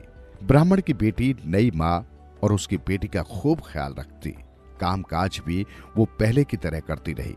नई माँ को वो अपनी सगी माँ की तरह प्यार करती थी। उसने कभी उसे उठकर पानी तक नहीं पीने दिया। इस तरह नई माँ और उसकी लड़की बड़ी ही आलसी हो गई। उन्हें घर के कामकाज की फिक्र तो थी नहीं। खूब आराम से रहती और ब्राह्मण की बेटी पर खूब रौब जमाया करती। ब्राह्मण की बेचारी बेटी अपनी सौतेली माँ और उसकी लड़की की झिड़कियों से हमेशा दुखी रहती। उसने अपने पिता को सारी बातें बताई, मगर पिता ने उसकी बात सुनी अनसुनी कर दी। उल्टे उसे ही बुरा भला कहने लगा। पिता से उसने ऐसी उम्मीद नहीं की थी। उसकी आंखों में आंसू आ गए और अपने छोटे भाई को सीने से लगाकर खूब रोई। ब्राह्मण पर नई औरत का जादू चढ़ चुका था। उसके कहने में आकर वो अपने बच्चों की तरफ जरा भी ध्यान नहीं देता था। अपने पिता के इस तरह से बदल जाने के कारण उसके दुख का अंत नहीं था। सौतेली माँ उन दोनों भाई बहन पर बहुत अत्याचार करती। वो रोज उनके पिता के कान भरने लगी। रोज झूठी झूठी शिकायतें करती रहती। ब्राह्मण का मन दिनों दिन अपने बच्चों से उचटता ही गया। घर में रात दिन कलह होने लगा। एक दिन ब्राह्मण बाहर से लौटा तो आते ही उसने हाथ मुंह धोने के लिए पानी मांगा। उसकी औरत ने कह दिया कि तुम्हारी बेटी आज पानी भरने नहीं गई। बेटी ने पिता को समझाया कि आज भाई की तबीयत ठीक न होने के कारण वो पानी लेने नहीं जा सकी। लेकिन तभी सौतेली माँ ने दूसरी शिकायत कर डाली, घर में किसी की भी तबीयत ठीक नहीं है। ये मेरी बेटी से बहस करती है और उसे मारती पीटती है। रोज की इन शिकायतों से ब्राह्मण तंग आ गया था। उसने गुस्से के मारे अपने बेटे और बेटी को उठाकर कुएं में फेंक दिया। लड़की तो बड़ी थी, इस कारण वो कुएं से किसी तरह निकल गई, पर उसका भाई बेचारा बहुत छोटा था। वो पानी में डूबकर मर गया। बहन को भाई के मरने का बड़ा सदमा लगा। वो सारा काम काज निपटाकर कुएं के मुडेर पर ही बैठी रहती और आंसू बहाती रहती। उधर मरने के बाद उसका भाई मेढक बन गया, उसी कुएं में रहने लगा। जब उसकी अपनी बहन कुएं पर पानी भरने आती तो वो जल्दी से पानी भरकर गगरी को ऊपर चढ़ा देता, लेकिन उसकी सौतीली बहन जब भी पानी भरने आती तो वो उसकी गगरी फोड़ देता। उस लड़की ने अपनी माँ से कई बार ये शिकायत की थी। एक दिन सौतेली माँ को एक तरकीब सूझी। वो ठीक ब्राह्मण के आने के समय रोने पीटने लगी। ब्राह्मण जब बाहर से आया तो उसने उसके इस तरह रोने पीटने का कारण पूछा। उसने रोते हुए बताया कि कुएं में एक मेंढक है, वो रोज हम माँ बेटी को तंग करता है। जब भी मैं या मेरी लड़की पानी भरने जाती हैं तो वो हमारी गगरी ही फोड़ देता है। आज तुम उसे गोली से उड़ा दो। ब्राह्मण पत्नी की बातों में आकर बंदूक ले आया और मेंढक को गोली मार दी। मेंढक ने मरने के बाद दोबारा तोते की योनि में जन्म लिया। अब भी वो अपनी सौतेली माँ और सौतेली बहन को पहले की तरह ही तंग करता। बाग में झूला झूलने जब सब लड़कियां तो आती तो वो अपनी बहन के पास आकर उसे बड़े प्यार से खूब झुलाता, मगर सौतेली बहन जब झूला झूलने लगती तो वो झूले को काट देता। इस पर सौतेली माँ फिर नाराज होकर बैठ गई। ब्राह्मण बाहर से आया तो पत्नी को मुंह फुलाए बैठा देख उसने पूछा, अब क्या हो गया? उसने पति से तोते की शिकायत की। ब्राह्मण ये सुन आग बबूला हो उठा। उसने तोते को भी गोली से उड़ा दिया। तोते ने तब एक राजा के घर में जन्म लिया। उस राजा को काफी साल के बाद संतान प्राप्त हुई थी। बच्चा पैदा होते ही रोने लगा। राजा और रानी ने उसे चुप कराने की हर संभव कोशिश की, मगर वो बालक चुप नहीं हुआ। उधर ब्राह्मण की बेटी की दिनों दिन बुरी हालत होती जा रही थी। सौतेली माँ और बहन अब तो उसे मारने पीटने भी लगी थी। एक दिन अचानक ब्राह्मण की बेटी छाछ लेने के लिए महल में आई। उससे राजकुमार का रोना नहीं देखा गया। उसने उसे गोद में उठा लिया। उसे उठाते ही उसे अपने भाई की याद आ गई। उसकी आंखों से आंसू बहने लगे। राजकुमार उसकी गोद में जाते ही चुप हो गया। राजकुमार के चुप होते ही राजा और रानी की जान में जान आई। लेकिन ब्राह्मण की बेटी ने जैसे ही राजकुमार को पालने में लिटाया, वो फिर रोने लगा। तब रानी ने उससे कुछ देर रुकने को कहा। राजकुमार को गोदी में लेकर ब्राह्मण की बेटी गीत गाने लगी। गाते गाते ही उसने अपने जीवन की पूरी कहानी सुना दी और अंत में बोली, भैया मेरे, तुमसे तो मेरा जन्म जन्म का नाता। राजा रानी को पूरी बात समझ में आ गई। रानी ने कहा, आज से तुम मेरी बेटी हो। अब तुम महल से बाहर नहीं जाओगी, अपने भाई के साथ ही रहोगी। इस तरह बहन का अपने भाई से जन्म जन्म का नाता सच साबित हुआ। भाई को बहन मिली और बहन को आखिर अपना भाई मिल ही गया था। सुनते रहो दिल से। हर कहानी कुछ कहती है। एक बड़ा ही अद्भुत प्रसंग है। लंकाधीश रावण की मांग। कहती कि रावण केवल शिव भक्त, विद्वान एवं वीर ही नहीं, अति मानवतावादी भी था। उसे भविष्य का पता था। वो जानता था कि श्री राम से जीत पाना उसके लिए असंभव है। जब श्री राम ने खर दूषण का सहज ही वध कर दिया, तब तुलसीकृत मानस में भी रावण के मन भाव लिखे हैं। खर दूषण मोह संबलवंता, तिन्हीं को मरही बिनु भगवंता। रावण के पास जामवंत जी को आचार्य तत्व का निमंत्रण देने के लिए लंका भेजा गया। जामवंत जी दीर्घ आकार थे। वे आकार में कुंभकर्ण से तनिक ही छोटे थे। लंका में प्रहारी भी हाथ जोड़कर मार्ग दिखा रहे थे। इस प्रकार जामवंत को किसी से कुछ पूछना नहीं पड़ा। स्वयं रावण को उन्हें राजदरबार पर अभिवादन का उपक्रम करते देखा। जामवंत ने मुस्कुराते हुए कहा कि मैं अभिनंदन का पात्र नहीं हूँ, मैं वनवासी राम का दूत बनकर आया हूँ। उन्होंने तुम्हें सादर प्रणाम कहा है। रावण ने सविनय कहा, आप हमारे पितामह के भाई हैं, इस नाते आप हमारे पूज्य हैं। कृपया आसन ग्रहण करें। यदि आप मेरा निवेदन स्वीकार कर लेंगे तभी संभवतः मैं भी आपका संदेश सावधानी से सुन सकूंगा। जामवंत ने कोई आपत्ति नहीं की। उन्होंने आसन ग्रहण किया। रावण ने भी अपना स्थान ग्रहण किया। तदुपरांत जामवंत ने पुनः सुनाया कि वनवासी राम ने सागर सेतु निर्माण उपरांत अब यथाशीघ्र महेश्वर लिंग विग्रह की स्थापना करना चाहते हैं। इस अनुष्ठान को संपन्न कराने के लिए उन्होंने ब्राह्मण, वेदज्ञ और शैव रावण को आचार्य पद पर वरण करने की इच्छा प्रकट की है। मैं उनकी ओर से आपको आमंत्रित करने आया हूँ। प्रणाम। प्रतिक्रिया अभिव्यक्ति उपरांत रावण ने मुस्कुराहट भरे स्वर में पूछ ही लिया, क्या राम द्वारा महेश्वरलिंग विग्रह स्थापना लंका विजय की कामना से किया जा रहा है? बिल्कुल ठीक। श्री राम की महेश्वर के चरणों में पूर्ण भक्ति है। जीवन में प्रथम बार किसी ने रावण को ब्राह्मण माना है और आचार्य बनने योग्य जाना है। क्या रावण इतना अधिक मूर्ख कहलाना चाहेगा कि वो भारतवर्ष के प्रथम प्रशंसित महर्षि पुलस्त्य के सगे भाई महर्षि वशिष्ठ के यजमान का आमंत्रण और अपने आराध्य की स्थापना हेतु आचार्य पद अस्वीकार कर दे? रावण ने अपने आप को संभाल कर कहा, आप पधारे, यजमान उचित अधिकारी हैं। उसे अपने दूत को संरक्षण देना आता है। राम से कहिएगा कि मैंने उसका आचार्य तत्व स्वीकार किया है।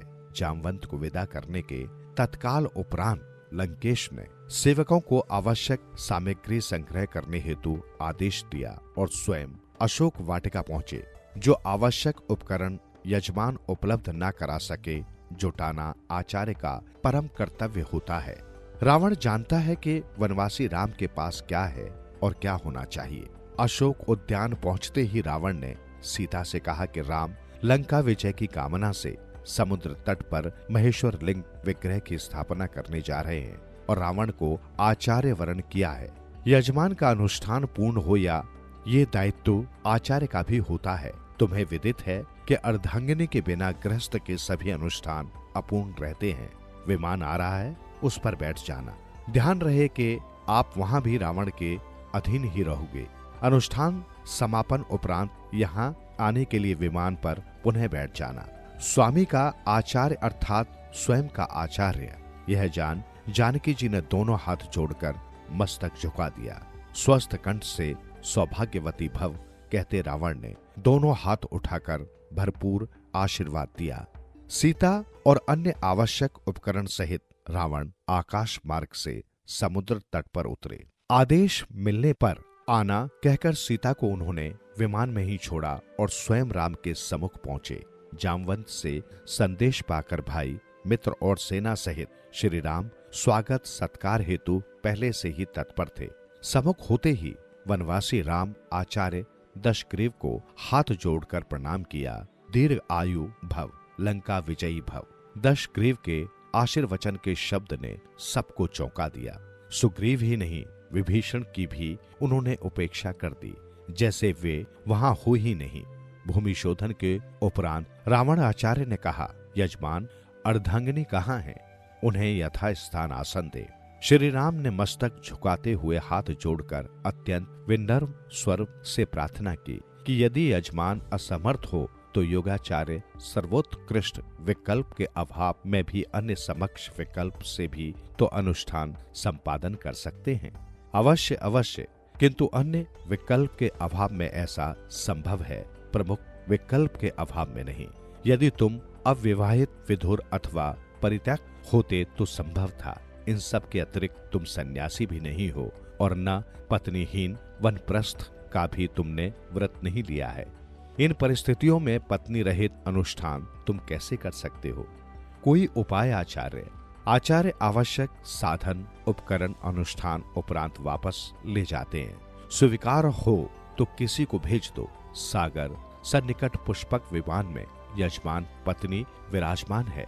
श्री राम ने हाथ जोड़कर मस्तक झुकाते हुए मौन भाव से इस सर्वश्रेष्ठ युक्ति को स्वीकार किया। श्री राम आदेश के परिपालन में विभीषण मंत्रियों सहित पुष्पक विमान तक गए और सीता सहित लौटे। अर्ध यजमान के पार्श्व में बैठे अर्ध यजमान आचार्य के इस आदेश का वैदेही ने पालन किया। गणपति पूजन, कलश स्थापना और नवग्रह पूजन उपरांत आचार्य ने पूछा, लिंग विग्रह? यजमान ने निवेदन किया कि उसे लेने गत रात्रि के प्रथम प्रहर से पवन पुत्र कैलाश गए हैं, अभी तक लौटे नहीं हैं, आते ही होंगे। आचार्य ने आदेश दे दिया, विलंब नहीं किया जा सकता। उत्तम मुहूर्त उपस्थित है, इसलिए अविलंब यजमान पत्नी बालू का लिंग विग्रह स्वयं बना ले। जनक नंदिनी ने स्वयं के कर कमलों से समुद्र तट के अर्ध रेणुकाओं से आचार्य के निर्देश अनुसार यथेष्ट लिंग विग्रह निर्मित किया। यजमान द्वारा रेणुकाओं का आधार पीठ बनाया गया। श्री सीताराम ने वही महेश्वर लिंग विग्रह स्थापित किया। आचार्य ने परिपूर्ण विधि विधान के साथ अनुष्ठान संपन्न कराया। अब आती है बारी आचार्य की दक्षिणा की। श्री राम ने पूछा, आपकी दक्षिणा? पुनः एक बार सभी को चौंकाया आचार्य के शब्दों ने। घबराओ नहीं यजमान, स्वर्णपुरी के स्वामी की दक्षिणा संपत्ति नहीं हो सकती। आचार्य जानते हैं कि उनका यजमान वर्तमान में वनवासी है, लेकिन फिर भी राम अपने आचार्य की जो भी मांग हो उसे पूर्ण करने की प्रतिज्ञा करता है। आचार्य जब मृत्यु शय्या ग्रहण करे तब यजमान सम्मुख उपस्थित रहें। आचार्य ने अपनी दक्षिणा मांगी। ऐसा ही होगा आचार्य, यजमान ने वचन दिया और समय आने पर निभाया भी। रघुकुल रीति सदा चली आई, प्राण जाई पर वचन न जाई। ये दृश्य वार्ता देख सुनकर उपस्थित समस्त जन समुदाय के नयन अभिराम प्रेम श्रजल से भर गए। सभी ने एक साथ एक स्वर से सच्ची श्रद्धा के साथ इस अद्भुत आचार्य को प्रणाम किया। रावण जैसे भविष्य दृष्टा ने जो दक्षिणा मांगी, उससे बड़ी दक्षिणा क्या हो सकती थी। जो रावण यज्ञ कार्य पूरा करने हेतु राम की बंदी पत्नी को शत्रु के समक्ष प्रस्तुत कर सकता है, वो राम से लौट जाने की दक्षिणा कैसे मांग सकता है। रामेश्वर देवस्थान में लिखा हुआ है कि इस ज्योतिर्लिंग की स्थापना श्री राम ने रावण द्वारा करवाई थी। सुनते रहो दिल से। हर कहानी कुछ कहती है, मौत आखिर टली। मालवा के राजा विक्रम रोज आधी रात में भेष बदलकर अपनी प्रजा का दुख सुख जानने के लिए निकल जाया करते थे। वे अपनी प्रजा को हमेशा सुखी देखना चाहते थे। एक रात वे घूमते घूमते गरीबों की बस्ती में जा पहुंचे। अचानक उन्हें किसी स्त्री के रोने की आवाज सुनाई दी। उन्होंने सोचा कि जरूर कोई बहुत दुखी है जो इस अंधियारी रात में रो रही है। वे झट उसी तरफ मुड़ गए। थोड़ा आगे बढ़ने पर उन्हें एक झोंपड़ी दिखाई दी। पास जाने पर उन्होंने देखा कि एक झोंपड़ी में दो बूढ़ी औरतें माथे पर हाथ रखे रो रही हैं। राजा ने भीतर जाकर उनसे पूछा, माताजी, तुम्हें ऐसा कौन सा दुख है कि इस तरह आधी रात में रो रही हो? एक बूढ़ी औरत ने सिर उठाकर कहा, बेटा, हमें कोई दुख नहीं। यहाँ तो विक्रम सरीखा राजा का राज है। इस राज में भला कौन दुखी हो सकता है? राजा बूढ़ी औरत की बात सुन अचरज में पड़ गए। उन्होंने पूछा, तो फिर तुम दोनों रो क्यों रही हो? इस पर औरत बोली, बेटा, हम रोए नहीं तो और क्या करें। हमारा ऐसा प्रजापालक राजा विक्रम आज मर जाएगा, तब तो हम अनाथ हो जाएंगे। इतना कहने के बाद दोनों फिर रोने लगे। राजा गरीब से गरीब प्रजा का अपने प्रति ऐसा प्रेम देखकर गदगद हो उठे। उन्होंने उन औरतों से पूछा, क्या कोई ऐसा उपाय नहीं है जिससे राजा की मौत टल जाए? औरत बोली, बेटा, विधाना माता ने जो माथे पर लिख दिया है वो भला कभी मिटता है? मगर देखो, राजा अगर इन 4 बातों पर अमल करे तो शायद बच जाए। भेष बदले हुए राजा विक्रम ने पूछा, वे 4 बातें कौन सी हैं माताजी? बूढ़ी औरत बोली, सुन बेटा, 4 बातें ये हैं, नमकीन भोजन नहीं, रात में सोना नहीं, नाते रिश्ते दूर, बैरी का आदर सत्कार। राजा को इन्हीं बातों पर अमल करते हुए रहना है। समझ गया ना बेटा? राजा ने कहा, हाँ माताजी, मैं अच्छी तरह समझ गया। इतना कहने के बाद उन्होंने दोनों बूढ़ी औरतों को धीरज बंधाया और राजमहल लौट गए। राजा ने महल में प्रवेश करते ही 36 तरह के पकवान बनवाए और 32 तरह की साग भाजी भी तैयार करवाई, मगर किसी में भी नमक नहीं डलवाया। पूरे महल को जल्दी जल्दी अच्छी तरह सजाया गया। पूरा महल प्रकाश से जगमगाने लगा। राजा ने अपने सभी नाते रिश्तेदारों को दूर भेज दिया और नगर के द्वार को खुला ही छोड़ दिया। आधी रात जब बीत गई तब ठीक उसी समय विधना माता धम धम करती आ गई। राजा उनका स्वागत करने के लिए तैयार थे। उन्होंने बड़े आदर से विधना माता का स्वागत किया और उनके पैर छूकर प्रणाम किया। उनको आसन पर बिठाकर हीरे मोती जड़ा शॉल उड़ा दिया। ऐसा स्वागत देकर विधना माता चकित रह गईं। उन्होंने कहा, राजा विक्रम, मैं तो तुझे लेने आई हूं। राजा विक्रम हाथ जोड़कर बोला, मैं हाजिर हूं माताजी, आपके साथ चलूंगा ही, मगर एक मेरी विनती है, आप पहले भोजन कर लें, फिर हम चलेंगे। विधना माता भोजन करने के लिए राजी हो गईं। राजा ने उनके लिए 36 तरह के पकवान और 32 तरह की साग भाजी तैयार करवाई थी। वो सब उनके सामने परोस दिया। विधना माता ने सारी चीजें चखी। नमक बिना वे फीकी लगी। विद्या माता सारी बातें समझ गई। वे मुस्कुराते हुए बोली, जरा नमक तो लिया। राजा ने नमक भी उनके सामने रख दिया। माता ने बड़े प्रेम से भोजन किया। खाने पीने के बाद विद्या माता बोली, राजा, तूने तो अपनी खातिरदारी में कोई कमी नहीं छोड़ी और मेरा दिल जीत लिया। मैंने तेरी जान बख्श दी। भोजन में नमक का जो स्थान होता है वही स्थान इस राज्य में तेरा है। तेरे बिना ये राज्य बिना नमक के भोजन की तरह हो जाएगा। अब तू बेखटके राज कर और अपनी प्रजा को सुख दे। इतना कहकर विद्या माता छम छम करती वापस चली गई, मगर जाते जाते राजकुमार को साथ लेती गई। स्वर्ग में चित्रगुप्त ने जब उस राजकुमार को देखा तो बोला, ये तो विक्रम का बेटा है, लाना तो राजा को था। इस राजकुमार का समय तो अभी नहीं आया, इसको पृथ्वी पर वापस भेज दें। उसी समय पृथ्वी पर राजकुमार जी उठा। उसने सबको स्वर्ग का हाल बता दिया। राजा का काल टल गया था। ये जानकर प्रजा बहुत आनंदित हुई और राजा की जय जयकार करने लगी। दोनों बूढ़ी औरतें भी राजा की मौत टल जाने पर राजा को बधाई देने के लिए महल पहुंच गई। राजा को देखते ही वे पहचान गई।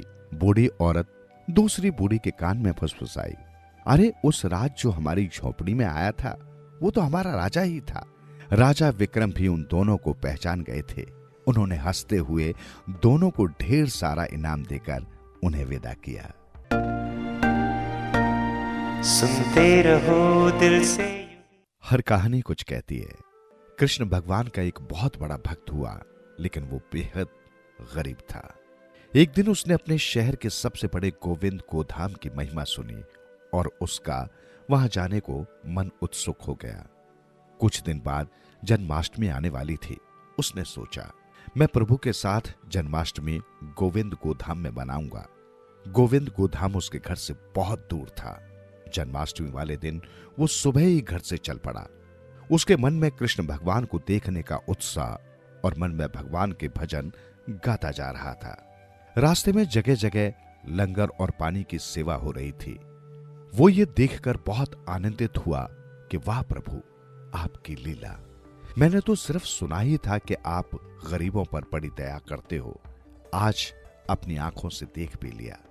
सब गरीब और भिखारी और आम लोग एक ही जगह से लंगर प्रसाद पाकर कितने खुश हैं। भक्त ऑटो में बैठा ही देख रहा था। उसने सबके देने पर भी कुछ नहीं लिया और सोचा पहले प्रभु के दर्शन करूंगा फिर कुछ खाऊंगा, क्योंकि आज तो वहां गरीबों के लिए बहुत प्रसाद का इंतजाम किया गया होगा। रास्ते में उसने भगवान के लिए थोड़े से अमरूद का प्रसाद लिया और बड़े आनंद में भगवान के दर्शन के लिए चल पड़ा। भक्त इतनी कड़ी धूप में भगवान के घर पहुंच गया और मंदिर की इतनी प्यारी सजावट देखकर भाव विभोर हो गया। भक्त ने फिर मंदिर के अंदर जाने का किसी से रास्ता पूछा। किसी ने उसे रास्ता बता दिया और कहा, ये जो लाइन लगी हुई है आप भी उस लाइन में लग जाओ। वो भक्त भी लाइन में लग गया। वहां बहुत ही भीड़ थी, पर एक और लाइन उसके साथ ही थी, पर वो एकदम खाली थी। भक्त को बड़ी हैरानी हुई कि यहां इतनी भीड़ और यहां तो बारी ही नहीं आ रही और वो लाइन से लोग जल्दी जल्दी दर्शन करने जा रहे हैं। उस भक्त से रहा ना गया।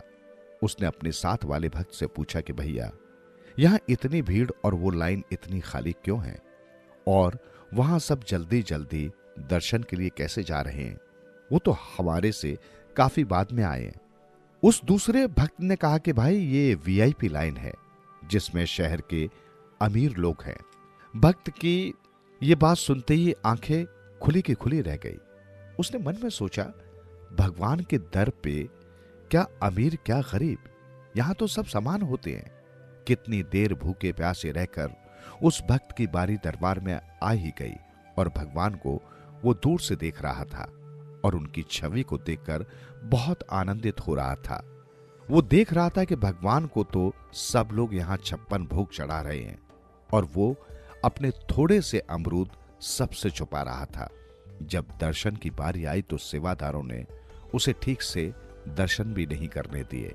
जल्दी चलो कहने लगे। उसकी आंखें भर आई और उसने चुपके से अपने वो अमरूद वहां रख दिए और दरबार से बाहर चला गया। दरबार के बाहर ही लंगर प्रसाद लिखा हुआ था। भक्त को बहुत भूख लगी थी। सोचा अब प्रसाद ग्रहण कर लूं। जैसे ही वो लंगर हॉल के गेट पर पहुंचा तो 2 दरबान खड़े थे। वहां उन्होंने उस भक्त को रोका और कहा, पहले वीआईपी पास दिखाओ, फिर अंदर जा सकोगे। भक्त ने कहा, यह वीआईपी पास क्या होता है, मेरे पास तो नहीं है।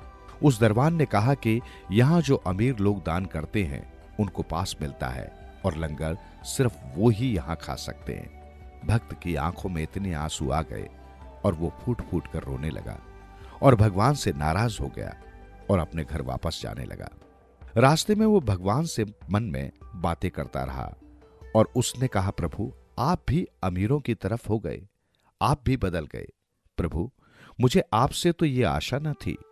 और सोचते सोचते सारे रास्ते रोता रहा।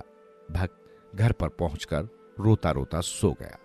भक्त को भगवान ने नींद में दर्शन दिए और भक्त से कहा, तुम नाराज मत हो मेरे प्यारे भक्त। भगवान ने कहा, अमीर लोग तो सिर्फ मेरी मूर्ति के दर्शन करते हैं, अपने साक्षात दर्शन तो मैं तुम जैसे भक्तों को देता हूं और मुझे 56 भोग से कुछ भी लेना देना नहीं है। मैं तो भक्त के भाव खाता हूं और उनके आंसू पी लेता हूं और ये देख मैं तेरे भाव से चढ़ाए हुए अमरूद खा रहा हूं। भक्त का सारा संदेह दूर हुआ और वह भगवान के साक्षात दर्शन पाकर गदगद हो गया और उसका गोविंद गोधाम जाना सफल हुआ और भगवान को खुद उसके घर चलकर आना पड़ा। भगवान भाव के भूखे हैं, बिन भाव के उनके आगे चढ़ाए 56 भोग भी फीके हैं। सुनते रहो दिल से। हर कहानी कुछ कहती है। अलख निरंजन, और इसे लिखा है राजीव तनेजा जी ने। अलख निरंजन बोल बम बम बम, अलख निरंजन टूट जाए तेरे सारे बंधन, कहकर बाबा ने हुंकारा लगाया और इधर उधर देखने के बाद मेरे साथ वाली खाली सीट पर आकर बैठ गया। पूरी ट्रेन खाली पड़ी है, लेकिन नहीं, सबको इसी डब्बे में आकर मरना है। बाबा के फटे हाल कपड़ों को देखते हुए मैं बड़बड़ाया, सबको मेरे पास ही खाली सीट नजर आती है, कहीं और नहीं बैठ सकता था क्या? मैं परे हटता हुआ मन ही मन बोला, कहाँ जा रहे हो बच्चा? मेरी तरफ देखते हुए बाबा का सवाल। पानीपत, मेरा अनमना सा संक्षिप्त जवाब था। डेली पैसेंजर हो? जी। मेरा बात करने का मन नहीं हो रहा था। जानता जो था कि सब एक नंबर के ढोंगी हैं, पाखंडी हैं, इसलिए दूसरी तरफ मुंह करके खिड़की से बाहर ताकने लगा। काम क्या करते हो? रेडीमेड दरवाजे खिड़कियों का छोटा सा काम है। न चाहते हुए भी मैंने जवाब दिया। कहाँ इस कबाड़ के धंधे में फंसा बैठा है वत्स? तेरा चेहरा तो कोई और ही कहानी कह रहा है। मेरी दुखती रग पर हाथ रखने की कोशिश थी ये। तेरे माथे की लकीरें बता रही है कि राजयोग लिखा है तेरे भाग्य में। राज करेगा तू, राज। राज वाली बात सुनकर आसपास बैठे यात्रियों का ध्यान भी बाबा की तरफ हो लिया। मैं मन ही मन हंसा कि सही ड्रामा है पब्लिक को बेवकूफ बनाने का। किसी एक को लपेट लो, बाकी सब अपने आप खिंचे चले आएंगे। यहाँ खाने कमाने के लाले पड़े हैं और ये राजयोग बता रहा है। वही घिसे पिटे पुराने डायलॉग। कोई नई बात है तो बताओ बाबा, मैं बोला। न जाने क्यों मेरे ललाट की तरफ गौर से बाबा देख मंद मंद मुस्कुराने लगा। ऐसे एकटक उसे अपनी तरफ घूरता पा मैं मन ही मन बड़बड़ाया हूँ। राजयोग, पता नहीं कब आएगा ये राजा वाला योग। अपना हाथ दिखाओ जरा बच्चा। मैंने अनमने ढंग से अपना हाथ आगे बढ़ा दिया। ये वाला नहीं बच्चा, दाहिना दाहिना हाथ आगे बढ़ा। मैंने भी पता नहीं क्या सोचकर अपना दाया हाथ आगे बढ़ा दिया। तेरे हाथ की रेखाएं बता रही हैं कि तेरी आयु बड़ी लंबी है, पूरे 100 साल जिएगा तू। ये तो मुझे भी मालूम है बाबा। सभी यही कहते हैं कि शैतान का नाम लो और शैतान हाजिर। मैं मखौल सा उड़ाता हुआ बोला, यहाँ मन करता है कि अभी के अभी इस ट्रेन से कूद पड़ूं और ये मुझे लंबी उम्र का झुंझुना थमाने की जुगत में है। मैं मन ही मन विचारता हुआ बोला। मेरे चेहरे के आते जाते भावों को देख बाबा बोला, परेशान न हो बच्चा, जहाँ इतना सब्र किया है वहाँ 2-4 साल और ठंड रख, राम जी भला करेंगे। जी, न जाने क्यों मेरा स्वर नरम होने को आया। चिंता न कर, तेरा अच्छा समय बस अब आने ही वाला है। सही झुंझुना थमा रहे हो बाबा। यहाँ खाने कमाने को है नहीं और आप हो कि 2-4 साल बाद का लॉलीपॉप थमा रहे हो, ताकि न रुकते बने और न ही चूसते बने। बिना बोले मुझसे रहा न गया। यहाँ चिंता इतनी है कि सीधे चिता की तैयारी चल रही है और ये बाबा प्यासा प्यास से न मर जाए कहीं, इसलिए मुंह में पानी आने का जुगाड़ बना दिया है कि बेटा तू इंतजार कर। अभी तक अच्छा समय आने का इंतजार ही तो कर रहा हूँ, और क्या कर रहा हूँ। मैं मन ही मन बुदबुदाया, न जाने कब आएगा अच्छा समय। मैंने उदास मन से सोचा, आज ये बाबा कह रहा है कि 2-4 साल इंतजार कर, कल को कोई दूसरा बाबा भी यही डायलॉग मार देगा, फिर 2-4 साल और सही। मैं बड़बड़ाया, बस यूं ही कटते कटते कट जाएगी जिंदगी। मैं अंदर ही अंदर ठंडी आह भरता हुआ बोला। मेरी देखा देखी और लोग भी हाथ दिखाने जुट गए कि बाबा मेरा हाथ देखो बाबा, पहले मेरा देखो बाबा। हाँ देख बाबा देख, जी भर कर देख, इसका उसका सबका आंखें फाड़ फाड़ के देख, सर्च लाइट मार के देख। सभी को लॉलीपॉप चाहिए, थमा दे, तेरे बाप का क्या जाता है। मैं मुंह फेर आहिस्ता से हंसता हुआ बोला, टीटी आ रहा है। जिलानी साहब पर नजर पड़ते ही मैंने कहा। टीटी का नाम सुनते ही मजमा लगाई भीड़ कब छट गई पता भी नहीं चला। जिलानी साहब जो अपने दलबल के साथ आ पहुंचे थे। टिकट टिकट टिकट दिखाइए। मैं, मेरे साथ बैठा बंदा सक पका गया।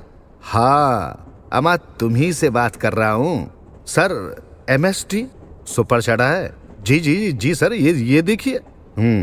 यहाँ साइन कौन करेगा, निकाल पूरे 320 रुपए। गलती से रह गया सर साइन करना, अभी कर देता हूँ। पहले 320 रुपए निकालो, बाद में आराम से करते रहना साइन वाइन। प्लीज सर इस बार छोड़ दीजिए, आइंदा से ध्यान रहेगा। देख लो इस बार तो छोड़ देता हूँ, लेकिन अगली बार अगर सुपर चढ़ा नहीं मिला तो पूरे 320 रुपए तैयार रखना। जी जी जी सर। बहुत दिन हो गए तुमसे भी इंट्रोडक्शन किए हुए। मेरी तरफ ताकते हुए जिलानी साहब बोले। जी जी सर, जब भी आप कहें। अरे अनुराग, मेरे उस काम का क्या हुआ। जिलानी साहब पलट कर पीछे आते हुए शख्स से मुखातिब होते हुए बोले। जी वो कैंटीन बंद थी ना सर, 26 जनवरी के चक्कर में 1-2 दिन में ला दूंगा। ध्यान रखना अपने आप, मेरी आदत नहीं है बार बार टोकने की। जी सर। आपका टिकट। जिलानी साहब मलंग बाबा की तरफ मुखातिब होते हुए बोले, पर कोई जवाब नहीं। अमा आपसे पूछ रहा हूँ जनाब, टिकट दिखाइए। हम बाबा हैं तो फिर मैं क्या करूं। जिलानी साहब ने तलखी भरे स्वर में कहा। हम इस मोह माया के बंधन से आजाद हैं बच्चा। अच्छा। जिलानी साहब भी तुक मिलाते हुए बोले, ये फालतू की बातें छोड़ो और सीधे सीधे टिकट दिखाओ। बाबा एकदम चुप। मैंने कहा ना टिकट दिखाइए। जिलानी साहब तेज आवाज में बोले, किससे टिकट मांग रहे हो बच्चा। आपसे मांग रहा हूँ जनाब, और किससे मांग रहा हूँ। जानते नहीं हम कौन हैं। आप जो कोई भी हैं, मुझे इससे क्या मतलब। आप बस टिकट दिखाएं, फालतू बात नहीं। अगर है तो दिखाते क्यों नहीं। मैं भी भड़क उठा।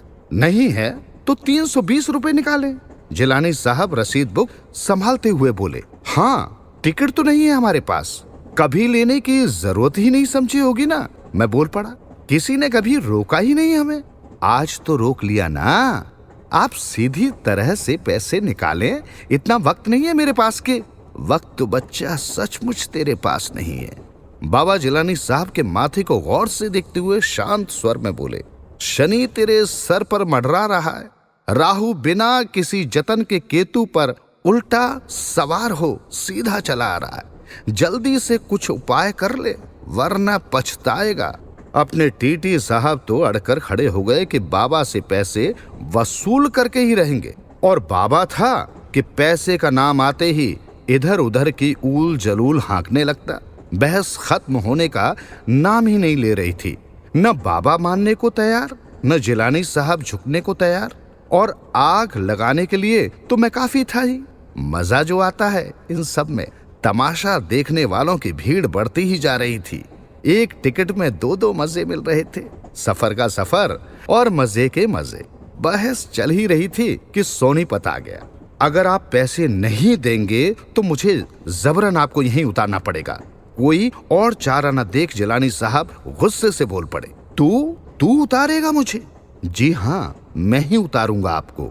जिलानी साहब अपनी बेल्ट कसते हुए दृढ़ आवाज में बोले। ठीक है, तो फिर उतार के दिखा।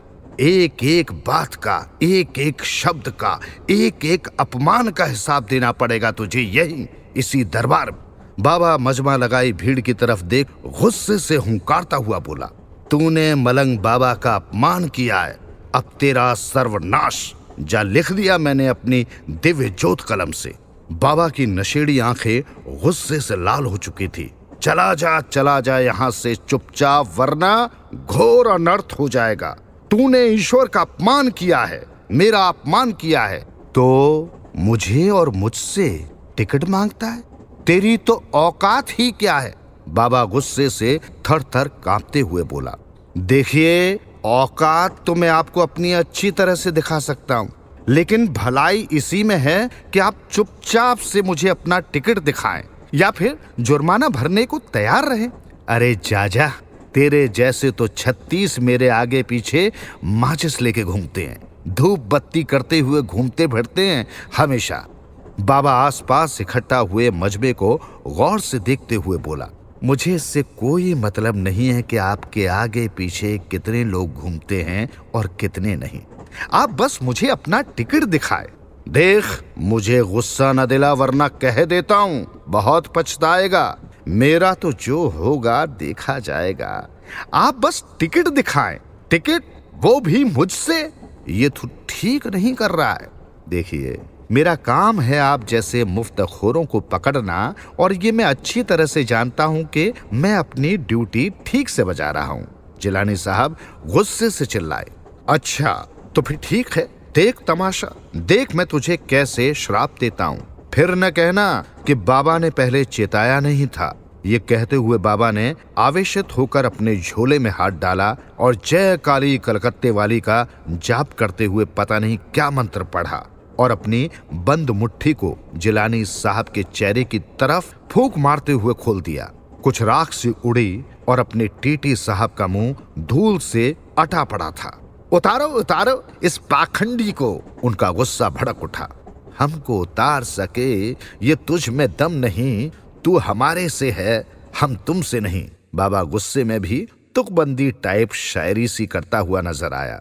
तेरी इतनी औकात नहीं कि तू मुझे उतार सके। अच्छा, अभी दिखाता हूं। जिलानी साहब के चेहरे पर आश्चर्य मिश्रित उपहास उड़ाने वाले भाव थे। देखता हूं मुझे लिए बिना ये गाड़ी यहां से हिलती भी कैसे है।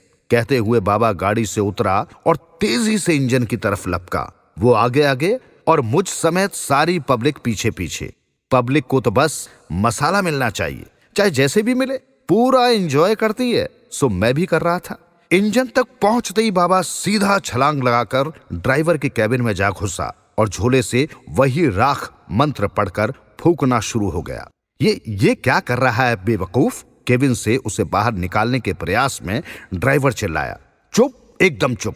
बाबा का मंत्र पढ़ना जारी था। तब तक बाहर भक्तजनों का रेला हाथ जोड़े बाबा की जय जयकार करना शुरू कर चुका था। अंधविश्वासी कहीं के, कुछ नहीं होने वाला है, सब टिकट न लेने से बचने का ड्रामा भर है। मैं सबको कहता फिर रहा था, लेकिन कोई मेरी सुनने को तैयार ही नहीं। देखते ही देखते उस अधनंगे से मलंग बाबा को पता नहीं क्या सूझा कि सीधा छलांग मारकर पटरी पर आया और इंजन के सामने आकर खड़ा हो गया। अब देखता हूं कि कैसे तनिक सी भी हिलती है गाड़ी। है हिम्मत तो चला गाड़ी। वो जिलानी साहब को चैलेंज करता हुआ बोला। तूने बाबा का प्यार देखा है, गुस्सा नहीं।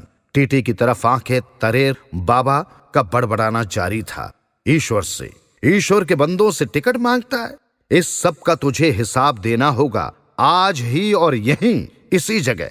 कहकर बाबा ने फिर से वही राख इंजन की तरफ फूंकनी शुरू कर दी। कोई समझाओ यार, इसे बेमौत मारा जाएगा। टीटी साहब भीड़ की तरफ मुखातिब होते हुए बोले। सब चुप, कोई टीटी की बात पर ध्यान नहीं दे रहा था। ग्रीन सिग्नल दिखाई नहीं दे रहा क्या? जिलानी साहब ड्राइवर पर बरसे। जी जनाब। तो फिर चलाता क्यों नहीं जनाब के बच्चे?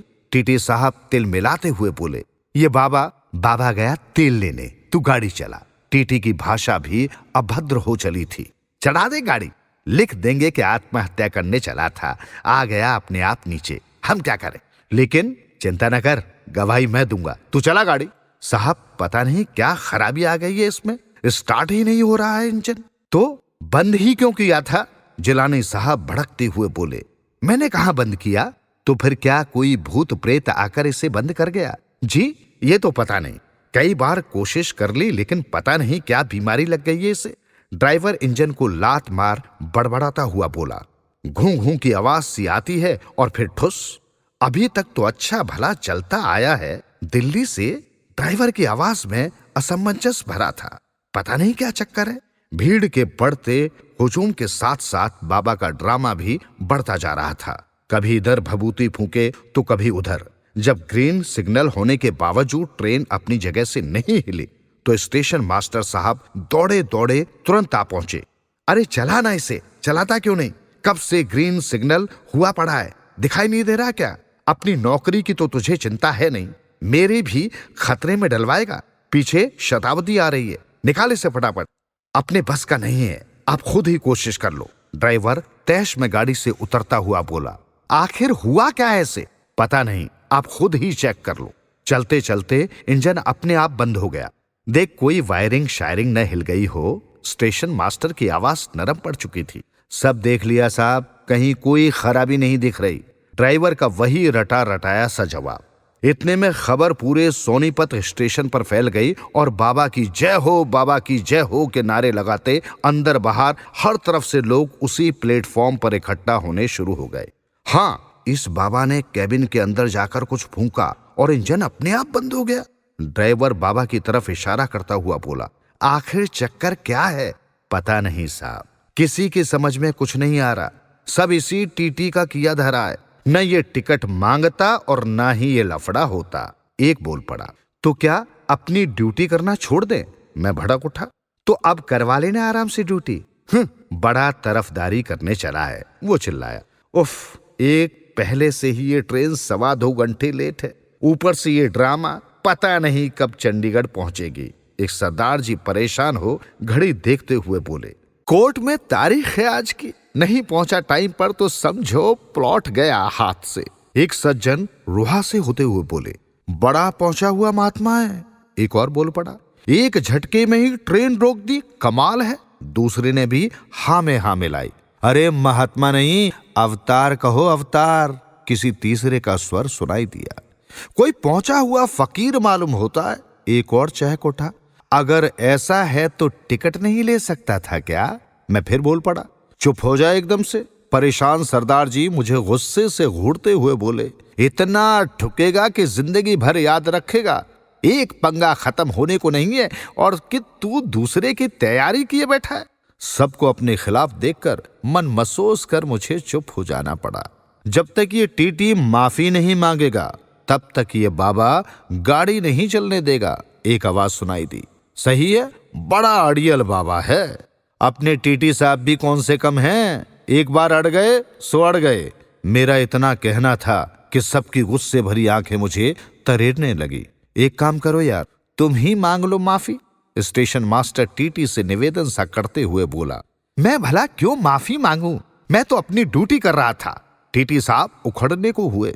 अरे यार देख तो लिया करो कम से कम कि किससे पंगा लेना है और किससे नहीं। ये क्या कि गधे घोड़े सभी एक ही फीते से नाप दो। स्टेशन मास्टर साहब बोले। देख नहीं रहे कि सब कितने परेशान हो रहे हैं सब के सब। आखिर क्या गलत किया है मैंने? जिलानी साहब तैश भरे स्वर में बोले। अरे बाबा कुछ गलत नहीं किया, बस खुश। टीटी की बात काटते हुए स्टेशन मास्टर साहब बोले। अब किसी भी तरह से चलता करो यार इस मुसीबत को। स्टेशन मास्टर की आवाज में मिमिहाट थी। कैसे? जो मर्जी जैसी मर्जी करो, लेकिन ये गाड़ी यहां से निकल जानी चाहिए अभी के अभी। बस समझ लो अपने साथ साथ कईयों की नौकरी भी ले बैठोगे। स्टेशन मास्टर साहब गुस्से से तिलमिलाते हुए बोले। समझा कर यार, अगले महीने रिटायर हो रहा हूं और कोई पंगा नहीं चाहिए मुझे। इंक्वायरी बैठ गई तो समझो लटक गया मेरा पेंशन। स्टेशन मास्टर साहब सहमे सहमे से बोले। पता नहीं कैसे मैनेज करूंगा सब। बेटी की शादी करनी है, डेट फाइनल हो चुकी है, कार्ड तक बढ़ चुके हैं। अपनी अड़ी के चक्कर में मेरा जुलूस न निकलवा देना प्लीज। अच्छा आप ही बताइए क्या करूं मैं? पांव पड़ूं क्या उसके?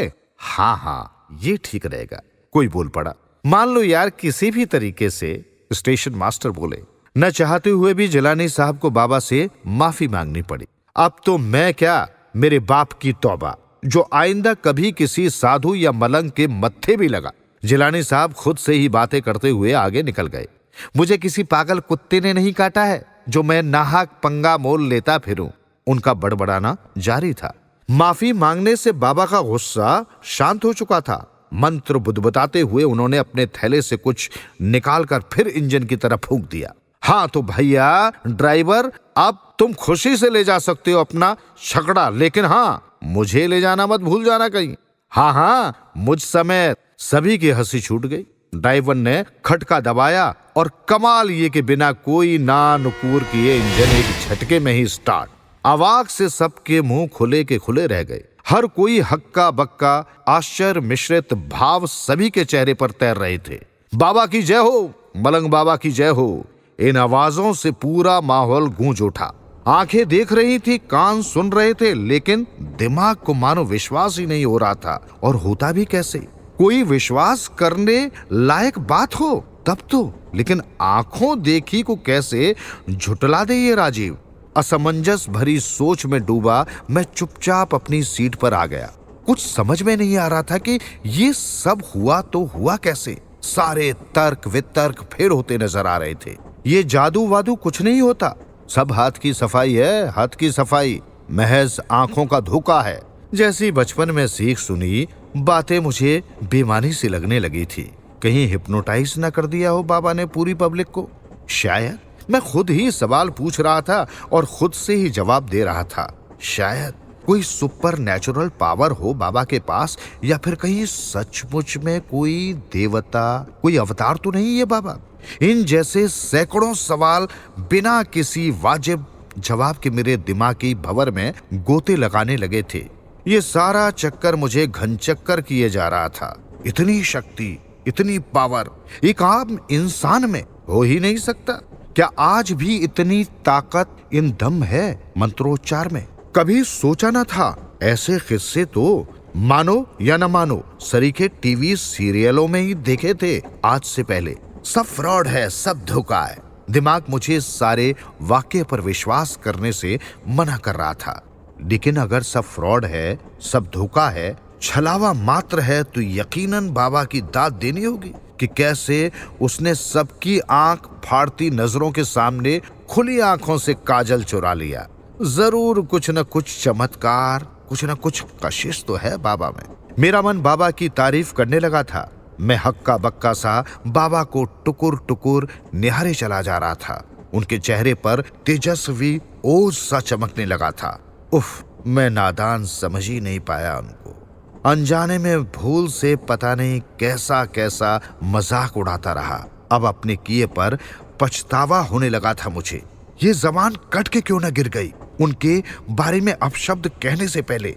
बाबा, मुझ अज्ञानी को, मुझ पापी को क्षमा कर दो, माफ कर दो। मैं नास्तिक आपको पहचान नहीं पाया। कहते हुए मैंने बाबा के पांव पकड़ लिए। आंखों से कब अविरल आंसुओं की धारा बह चली पता भी न चला। मेरे चेहरे पर पश्चाताप के आंसू देख बाबा ने उठकर मुझे गले से लगा लिया।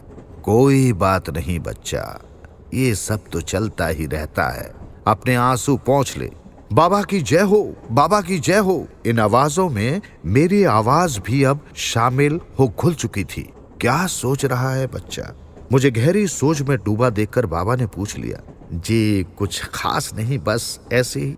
कोई न कोई बात तो जरूर है बच्चा, जो तुझे अंदर ही अंदर खाए चली जा रही है। बाबा मेरे चेहरे को गौर से देखते हुए बोला।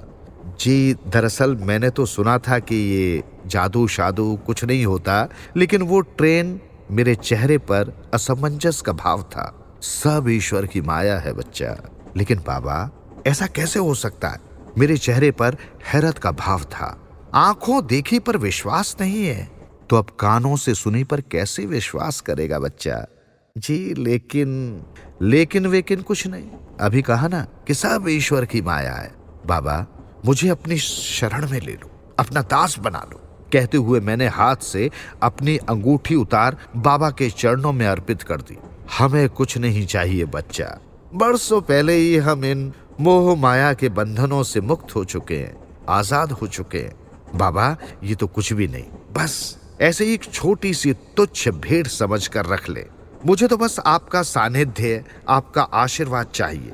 इसके अलावा मेरे लायक कोई और सेवा हो तो बता। लगता है तुम नहीं मानोगे, जैसे ही तुम्हारी इच्छा, लेकिन इस छोटी मोटी फुटकर सेवा से हमारा अभिप्राय पूरा नहीं होने वाला।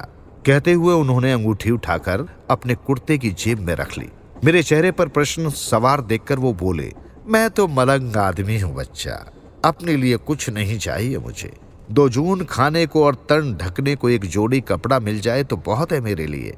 जी, एक छोटी सी गौशाला बनवा रहा हूं, यही कोई 500-700 गायों की, साथ में 8-10 कमरे भी बनवा रहा हूं धर्मशाला के लिए, आने जाने वालों के काम आएंगे। जी, ये तो बहुत पुण्य का काम है। हाँ, ये तो है। जी, ये कोई 15 से 20 लाख तक का खर्चा बताया है गन्नौर वाले आर्किटेक्ट ने। जी, वैसे तो ऊपर वाले की कृपा से कोई दिक्कत नहीं है, लेकिन फिर भी ऐसे नेक कामों के लिए पैसे की तंगी तो रहती ही है हमेशा। शायद इशारा था ये उनकी तरफ से। बाबा, दान दक्षिणा की तो आप चिंता न करें, जो बन पड़ेगा, जितना बन पड़ेगा, जरूर मदद करूंगा। आखिर गौ माता की सेवा का सवाल जो ठहरा, हम मदद नहीं करेंगे तो कोई बाहर से तो आने से रहा। मैंने कहा, लेकिन बाबा, एक जिज्ञासा है, मेरा कौतूहल मुझे चैन से बैठने नहीं दे रहा था। बोल न वत्स, बाबा ने सौम्य स्वर में पूछा। एक सवाल बार बार मेरे मन को खाए जा रहा है कि कैसे, यही कि वो ट्रेन कैसे। बाबा ने बात अधूरी छोड़ दी। जी, अच्छा सुन, पानीपत जाना है ना तुझे? बाबा मुस्कुराते हुए बोले। जी ठीक है, स्टेशन आ जाने दे, तेरी सब शंकाओं का निवारण कर दूंगा। अब खुश? जी बहुत, मैं प्रसन्न होकर बोला। वो बेटा, मैंने तुझे बताया था ना कि गौशाला के लिए। जी, आप बताएं कि कितने से आपका काम चल जाएगा? दान मांगा नहीं जाता वत्स, जो तुम्हारी श्रद्धा हो दे दो। 2000 ठीक रहेंगे? मैं जेब से पर्स निकालता हुआ बोला। तुम्हारी मर्जी, अपने आप देख लो, पुण्य का काम है। ठीक है बाबा, 5000 दे देता हूँ, ये लीजिए। हमें अपने लिए कुछ नहीं चाहिए बच्चा, सब गौ माता की सेवा के काम आएगा। बाबा पैसे संभाल जेब के हवाले करते हुए बोले। मोक्ष क्या है, नाम दान से क्या अभिप्राय है, जैसी ज्ञान ध्यान की बातों में पता ही नहीं चला कब पानीपत आ गया। बाबा, मैं चलता हूँ, पानीपत आ गया। ठीक है बच्चा, पहुंचो अपनी मंजिल पे। बाबा मुझसे विदा लेते हुए बोले। जी, अपना ख्याल रखना। जी, लेकिन बाबा पहले बताओ ना कि कैसे रोक दिया था आपने इस ट्रेन को? मेरे चेहरे पर बच्चों जैसी उत्सुकता देखकर बाबा मुस्कुराए। सब ईश्वर की माया है बच्चा, ये मेरा विजिटिंग कार्ड रख लो, दर्शन देने कभी कभार आ जाया करना हमारे आश्रम में। जी जरूर, ईश्वर चंद मेरा नाम है, ध्यान रहेगा ना? जी बिल्कुल, मैं विजिटिंग कार्ड को जेब में रखते हुए बोला। वैसे भी बच्चा, जो कोई मुझे एक बार जान लेता है ताउम्र भूलता नहीं। बाबा के चेहरे की मुस्कान रहस्यमयी हो गहरी हो चली थी। आपकी महिमा अपरंपार है प्रभु, लेकिन वो ट्रेन कैसे? लगता है तुम जाने बिना नहीं मानोगे। अच्छा, अपना कान इधर लाओ। उसके बाद उन्होंने जो कुछ भी मेरे कान में कहा, यह सुनकर मैं हक्का बक्का रह गया। बोलने को शब्द नहीं मिल रहे थे, कानों को जैसे विश्वास ही नहीं हो रहा था, यकीन ही नहीं हो रहा था कि ये सब कैसे हो गया। विश्वास ही नहीं हो रहा था कि कोई मुझे दिन दहाड़े 5000 रुपए नगद और दहेज में मिली सोने की अंगूठी का फटका लगा चुका था। दरअसल हुआ क्या कि जब बाबा इंजन में ड्राइवर के पास गया तो उसने चुपके से ड्राइवर को 500 का नोट देकर कहा था कि जब तक मैं इशारा न करूं तब तक गाड़ी रोक कर रखनी है। इतनी सिंपल सी बात मैं बेवकूफ समझ नहीं पाया। खुद अपनी ही नजरों से शर्मसार हो जब मैं कुछ सोचने समझने लायक हुआ तो पाया कि बाबा आसपास कहीं नहीं था। अब मैं कभी अपने खाली पर्स को देखता, कभी अंगूठी विहीन अपने हाथ को। सच वो ईश्वर चंद का बच्चा अपनी ईश्वरी माया दिखा वहां से चंपत हो चुका था। सही कह गया था वो ठग के मुझे कि उसे एक बार जान लेने के बाद कोई भी उसे अपनी पूरी जिंदगी नहीं भूलता। मैं भी कभी नहीं भूल पाऊंगा उस हरामखोर को। सुनते रहो दिल से। हर कहानी कुछ कहती है, कभी न लौटकर आने के लिए। ये कहानी लिखी है डॉक्टर प्रद्युमन भल्ला जी ने। इस समय नागेश का बुरा हाल है। जून का महीना है, सूरज की किरणें सुइयों जैसी उसके शरीर में चुभ रही हैं। चारों तरफ आग बरस रही है। इस समय यदि उससे कोई पूछे कि दुनिया की सबसे बड़ी सच्चाई क्या है, तो वो यही कहेगा कि मटके का 2 गिलास ठंडा पानी इस समय सबसे बड़ा सच है। ठंडा पानी उसे इस समय केवल बिरजू की दुकान पर मिल सकता है। 4 गलियां पार कर दाहिनी ओर नुक्कड़ पर बिरजू की चाय दूध की दुकान है। वो जल्द से जल्द वहां पहुंच जाना चाहता है, मगर पांव है कि उठने में नहीं आ रहे हैं। एक एक पांव का बोझ मन मन लगता है। आखिर हाँफता गिरता पड़ता वो बिरजू की दुकान तक पहुंच ही गया।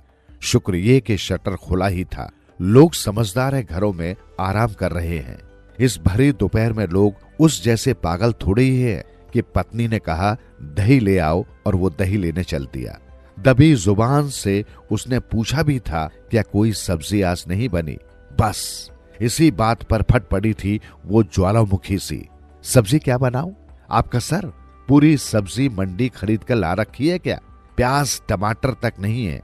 नागेश बर्फ हो गया। चुपचाप कटोरा उठाया और दही लेने चल दिया। रास्ते में वो इस बात को फिर सिरे से पकड़ना चाहता था, मगर बात का कोई सिरा ही उसे लाख कोशिश करने पर भी सूझ नहीं रहा था। बहरहाल उसने सोचा कि शायद गर्मी और लू की वजह से भी ऐसा हो सकता है। अरे नागा, इतनी दोपहर में कहाँ घूम रिया है? लू लग गई तो लेटा देगी बेटा। बिरजू चाचा समेत गली के कई लोग उसे नागा या नागे कहकर पुकारते हैं। ये उसके बचपन का नाम है, उसकी माँ ने रखा था। वो शायद नाग की तरह लहराता होगा बचपन में, इसलिए ये नाम रखा। 1-2 बार उसने माँ से पूछा भी था कि मेरा ये नाम कैसे पड़ा। माँ टाल गई। हाँ, उसके पड़ोस की एक चाची ने बताया था उसे कि वो बचपन में बहुत गुस्से वाला था, जिद्दी था, बात बात पर काट भी लेता था, जैसे जहर भरा था उसके भीतर। अरे कौशल्या, तेरा छोरा तो बहुत गुस्से वाला है। क्या नाम रखा है इसका? नाम तो बहन रखा ना है। हाँ, पंडित जी ने कहा है ना से रखो इसका नाम। हाँ रे, ये तो पूरा नाग है। माँ बुरी तरह लड़ी चाची से कि उसके बेटे को नाग क्यों कहा, मगर धीरे धीरे उसे सारे नागा नागे कहने लगे। जब पिताजी स्कूल में नाम लिखवाने गए तो मास्टर ने स्वयं ही नागेश लिख दिया रजिस्टर में, मगर गली के कई लोगों की जुबान पर अब भी वही नागे नागा पक गया है। बस यूं ही चाचा थोड़ी दही लेने आया था। पहले मटके का पानी पीऊंगा 2 गिलास, गर्मी के मारे दम निकला जाता है। नागेश ने मुश्किल से कहा। हाँ हाँ, क्यों नहीं, आजा भीतर। बाहर तो बेटा आसमान से आग बरस रही है। राम जाने कब ठंडी होगी ये आग। अजीब मौसम है। 2 गिलास पानी पीकर 10 रुपए की दही डलवाकर वो फिर उल्टे पांव लौट पड़ा। बैठने का समय नहीं है उसके पास। क्या पत्नी का डर है उसके मन में? जितना वो इस बात को झटकना चाहता है, उतना ये बात उसके दिमाग में घरे करे जाती है। बच्चे उसे प्यारे हैं। फूल से कोमल प्यारे प्यारे बच्चे उसे प्यारे लगते हैं। बच्चे उसे जब पापा पापा कहकर लिपटते हैं तो वो दुनिया के सारे गम भूल जाता है। कामकाज की उलझने, दफ्तर की परेशानियां, बॉस से कहा सुनी या अपने भीतर का तनाव, सभी कुछ तो भूल जाता है। मगर पत्नी है कि उसे ताना देने का कोई अवसर हाथ से नहीं छोड़ती। इसके 10 काम कर दो और एक न करो तो बस उसी का रोना रोना शुरू कर देगी। उसे व्यंग और तानों के ऐसे ऐसे बाढ़ मारती है कि वो भीतर तक टूट जाता है। उसका तन और मन दोनों आहत हो जाते हैं। उसके भीतर उबाल सा उठता है, नसें फड़कने लगती हैं, शरीर कांपने लगता है और आवाज मानो दहाड़ के रूप में निकलने को छटपटाने लगती है। मगर होता कुछ भी नहीं है उससे। ये सारा ज्वार एक पल को उठता है, दूसरे पल शांत हो जाता है। जैसे लहर आती है वैसे ही लौट जाती है, मानो उबलते दूध में किसी ने पानी का छींटा मार दिया हो और उस छींटे से उबाल फिर शांत हो जाता है। पत्नी फिर बोलना शुरू करती है। उसके भीतर मानो आंच पाकर फिर उबाल आता है, मगर फिर शांत हो जाता है। ये क्या होता है? कभी कभी तो उसे शक होता है कि कहीं वो नामर्द तो नहीं है, और वो स्वयं को टटोल कर भी देखता है, और उन घुटन, बेचैनी, छटपटाहट के क्षणों में उसका शक वाकई यकीन सा प्रतीत होता उसे। मगर दो बच्चों को देख वो इस ओर से तो संतुष्ट सा हो जाता है, मगर उसे लगता है कि ये तो शारीरिक नपुंसकता है जो उसमें नहीं है। कहीं वो मानसिक नपुंसकता का शिकार तो नहीं? वो फिर बात के सिरे को पकड़ने की कोशिश करता है। अच्छा खासा घर है, फर्नीचर है, लोन लेकर और भी सुख सुविधाओं के सामान जुटा लिए हैं उसने, जिसे पगार तो सुकुड़ गई, मगर इस सुकुड़न को उसने परिवार पर कभी जाहिर नहीं होने दिया। बच्चे बेचारे देवता हैं, जो ला दिया पहन लिया, जो खिला दिया खा लिया, जब कुछ मांगते हैं वो लाकर दे देता है। मगर पत्नी को वो जितना संतुष्ट करने की कोशिश करता है, प्रसन्न रखने का प्रयास करता, उतना उसकी इच्छाएं बढ़ती जाती। घर से निकलता तो 10 काम गिनवा देती, घर में रहता तो घर के ही 10 काम जिम्मे लगा देती। घर में रहे तो परेशान, सारा दिन घर में बैठे रहते हो, बाहर रहे तो क्यों, रात भी बाहर ही काट आते। गोया वो पत्नी के हाथों की कठपुतली है, 2-4 क्षण भी अपने लिए अपनी तरह से नहीं जी पाता। एक काम ठीक ढंग से न हुआ तो उसका भेजा गरम, उसे डर सा लगने लगा था उससे। मगर क्यों? वही पत्नी है जिसे खुद चुनकर ब्याह कर लाया है, 7 फेरे लेकर 7 वचन भरवाकर पंडित जी ने गठजोड़ किया है उनका। पहले 2-3 साल खूब अच्छी जमी उनकी, खूब इज्जत करती थी पत्नी उसकी, खूब ध्यान रखती थी। उसकी छोटी से छोटी जरूरतों के लिए वो मेहनत करती थी। सुबह उठता तो बेड टी, नहाने का पानी तैयार, कपड़े निकले हुए, रूमाल मोजे तैयार, जूते भी पॉलिश किए हुए, उसकी पसंद का नाश्ता, दोपहर को उसकी पसंद की सब्जी, सलाद। अब वे दिन कहाँ हवा हुए। कुछ सालों से उसने बेड टी तो देखी भी नहीं थी। नाश्ता कभी मिला कभी न मिला। ज्यादातर वो बाहर ही नाश्ता करता था, क्योंकि पत्नी के पास समय नहीं होता। कई बार वो खुद को दोषी मानता है। उसे पत्नी पर तरस सा भी आता है कि सारा दिन कोल्हू के बैल की तरह जुटी रहती है वो काम में। उसका दिल करता है कि वो भी उसका हाथ बटाए। उसने 1-2 बार ऐसा किया भी, मगर पत्नी ने इस पर भी उसे ताने ही दिए। आज क्यों दिखावा कर रहे हो? आज काम करने की फुर्सत मिली है जनाब को। वो काम करता करता रुक जाता, उसे निरही भाव से देखता, अनमने ढंग से काम पूरा करता। मगर पत्नी ऐसी बला की खूबसूरती से उस किए हुए काम में मीन मेख निकालती कि वो भी भीतर तक टूट जाता। एक काम क्या किया, मेरे लिए 10 काम और बढ़ा कर रख दिए हैं। इससे तो अच्छा था ना ही करते। न जाने कब इस आदमी को ढंग से काम करने की अक्ल आएगी। वो बैठ जाता तो उसे उसके बैठने में भी आपत्ति थी। अब वहां क्या आलसियों की तरह बैठे हो? इतना भी नहीं होता कि 2-4 काम और निपटा दें फुर्ती से। और ऐसे मौकों पर वो उदाहरण देती अपने मायके वालों का। आप क्या नकल करेंगे मेरे भाइयों की? उन जैसे नहीं आप बन सकते कई जन्म लेकर भी। हर काम उनका बढ़िया, दिन रात लगे रहते घर के कामों में, और एक आप हैं, कोई भी तो काम ढंग से नहीं होता आपसे।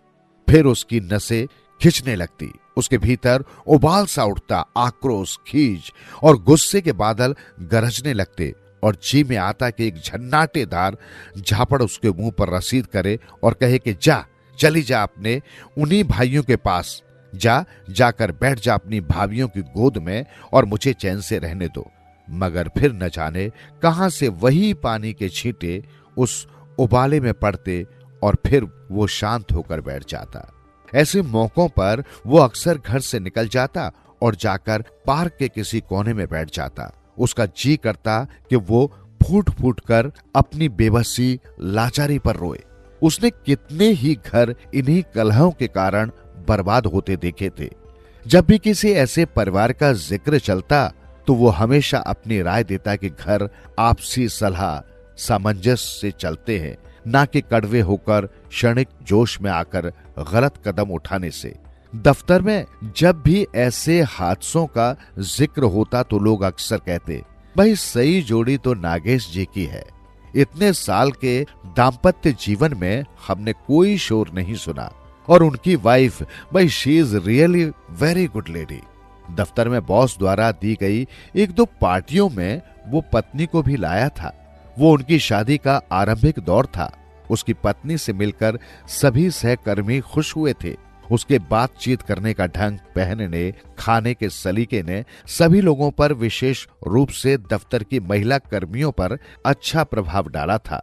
मिसेस शर्मा तो पत्नी के सामने ही कह उठी थी, भाई Nagesh is very lucky to have such a wife. अब मुझे पता चला क्यों नागेश जी को घर जाने की जल्दी रहती है। इस पर पत्नी शर्मा गई थी और वो भीतर ही भीतर स्वयं को खुशनसीब मान रहा था। मगर अब क्या हुआ? कहाँ गलती है? कौन दोषी है? क्यों वे दिन नहीं लौटते? वो इसी आस पर जिंदा है कि चलो आज नहीं तो कल पत्नी सब समझ जाएगी, उसे हर काम में सहयोग देगी। जैसी कल्पना उसने पत्नी की थी वो शुरुआत में वैसी ही थी। वे सप्ताह में 2 बार होटल भी जाते, मित्रों से भी मिलते। वो उड़ा उड़ा सा फिरता था उन दिनों। अब उसकी खुशी ही उड़ गई थी, शायद कभी न लौटने के लिए। कई बार वो सोचता कि घर छोड़कर चला जाए। आत्महत्या का विचार भी उसे कई बार आया था, मगर आत्महत्या करने वालों के परिवार का अंजाम उसने देखा था। गली के नुक्कड़ वाले मकान में एक सिंगवानी परिवार के युवक ने आपसी कलह कलेश के ही कारण आत्महत्या कर ली थी। मगर उसे गुजरे 6 महीने भी नहीं हुए थे कि महिला ने एक जगह नौकरी कर ली थी और पत्नी के यार घर आने लगे थे। कभी कभी वो भी रातों को देर से लौटती थी। लोग कहते थे कि शादी के पहले भी वो ठीक नहीं थी। भगवान जाने असल बात क्या थी। एक दिन नागेश भी बाहर से लौटा तो रात के 12 का वक्त होगा। जब उसके घर के पास से गुजरने लगा तो एक कार उसे छोड़ फर्राटे भरती निकल गई। उसके कदम लड़खड़ा रहे थे। संभवतः उसने नागेश को देख लिया था, मगर शायद देखकर भी न देखने का बहाना किया लगता था। नागेश को भी उसकी हालत देख उससे नफरत सी हुई थी। एक दिन फिर वो उसे बस स्टॉप पर खड़ी दिखी तो नागेश ने न चाहते हुए भी उसके पास जाकर स्कूटर रोक दी थी और वो बिना कुछ कहे ही उसके पीछे बैठ गई थी। नागेश उससे कुछ पूछने ही वाला था कि वो स्वयं बोल पड़ी थी, यदि आपको जल्दी ना हो तो मुझे कुछ काम है बाजार के, आप करवाते चले। हाँ हाँ क्यों नहीं। नागेश को क्या जल्दी थी।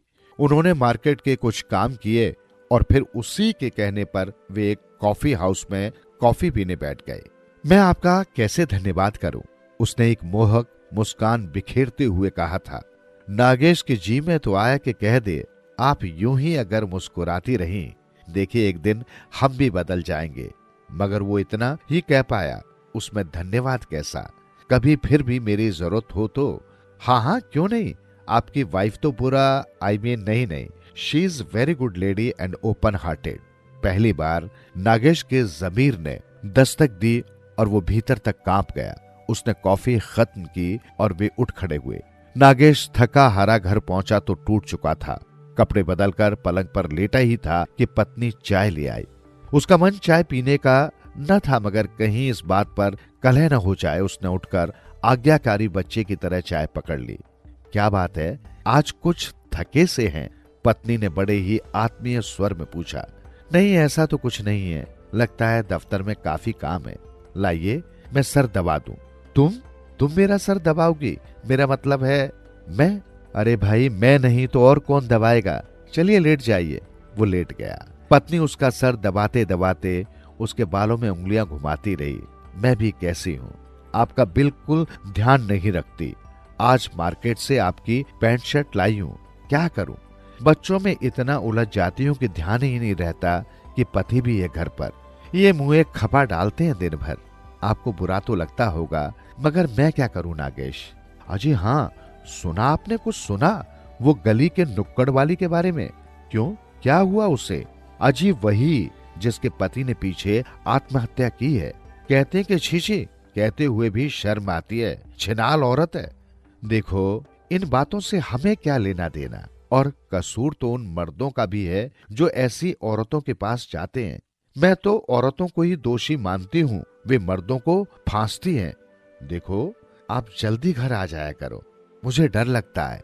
घबराओ मत, मैं उन मर्दों में नहीं हूँ जो भटक जाए, क्योंकि जिनकी औरतें अपने आदमियों को वक्त रहते संभाल लेती हैं, वे शायद नहीं भटकते। मैंने पत्नी को गहरे से देखा। पत्नी के चेहरे पर गंभीरता थी। बच्चे घर पर नहीं थे, मौसम में ठंडक थी। उसने उठकर दरवाजा भीतर से बंद कर लिया। मुझे लगा अब दुख मेरे घर को छोड़कर जा रहे हैं, शायद कभी न लौटकर आने के लिए। सुनते रहो दिल से यूं ही कहानियां। कहानियां आपकी, हमारी और सबकी, जो दिलों को छू लेती है। सुनते रहें कहानियां।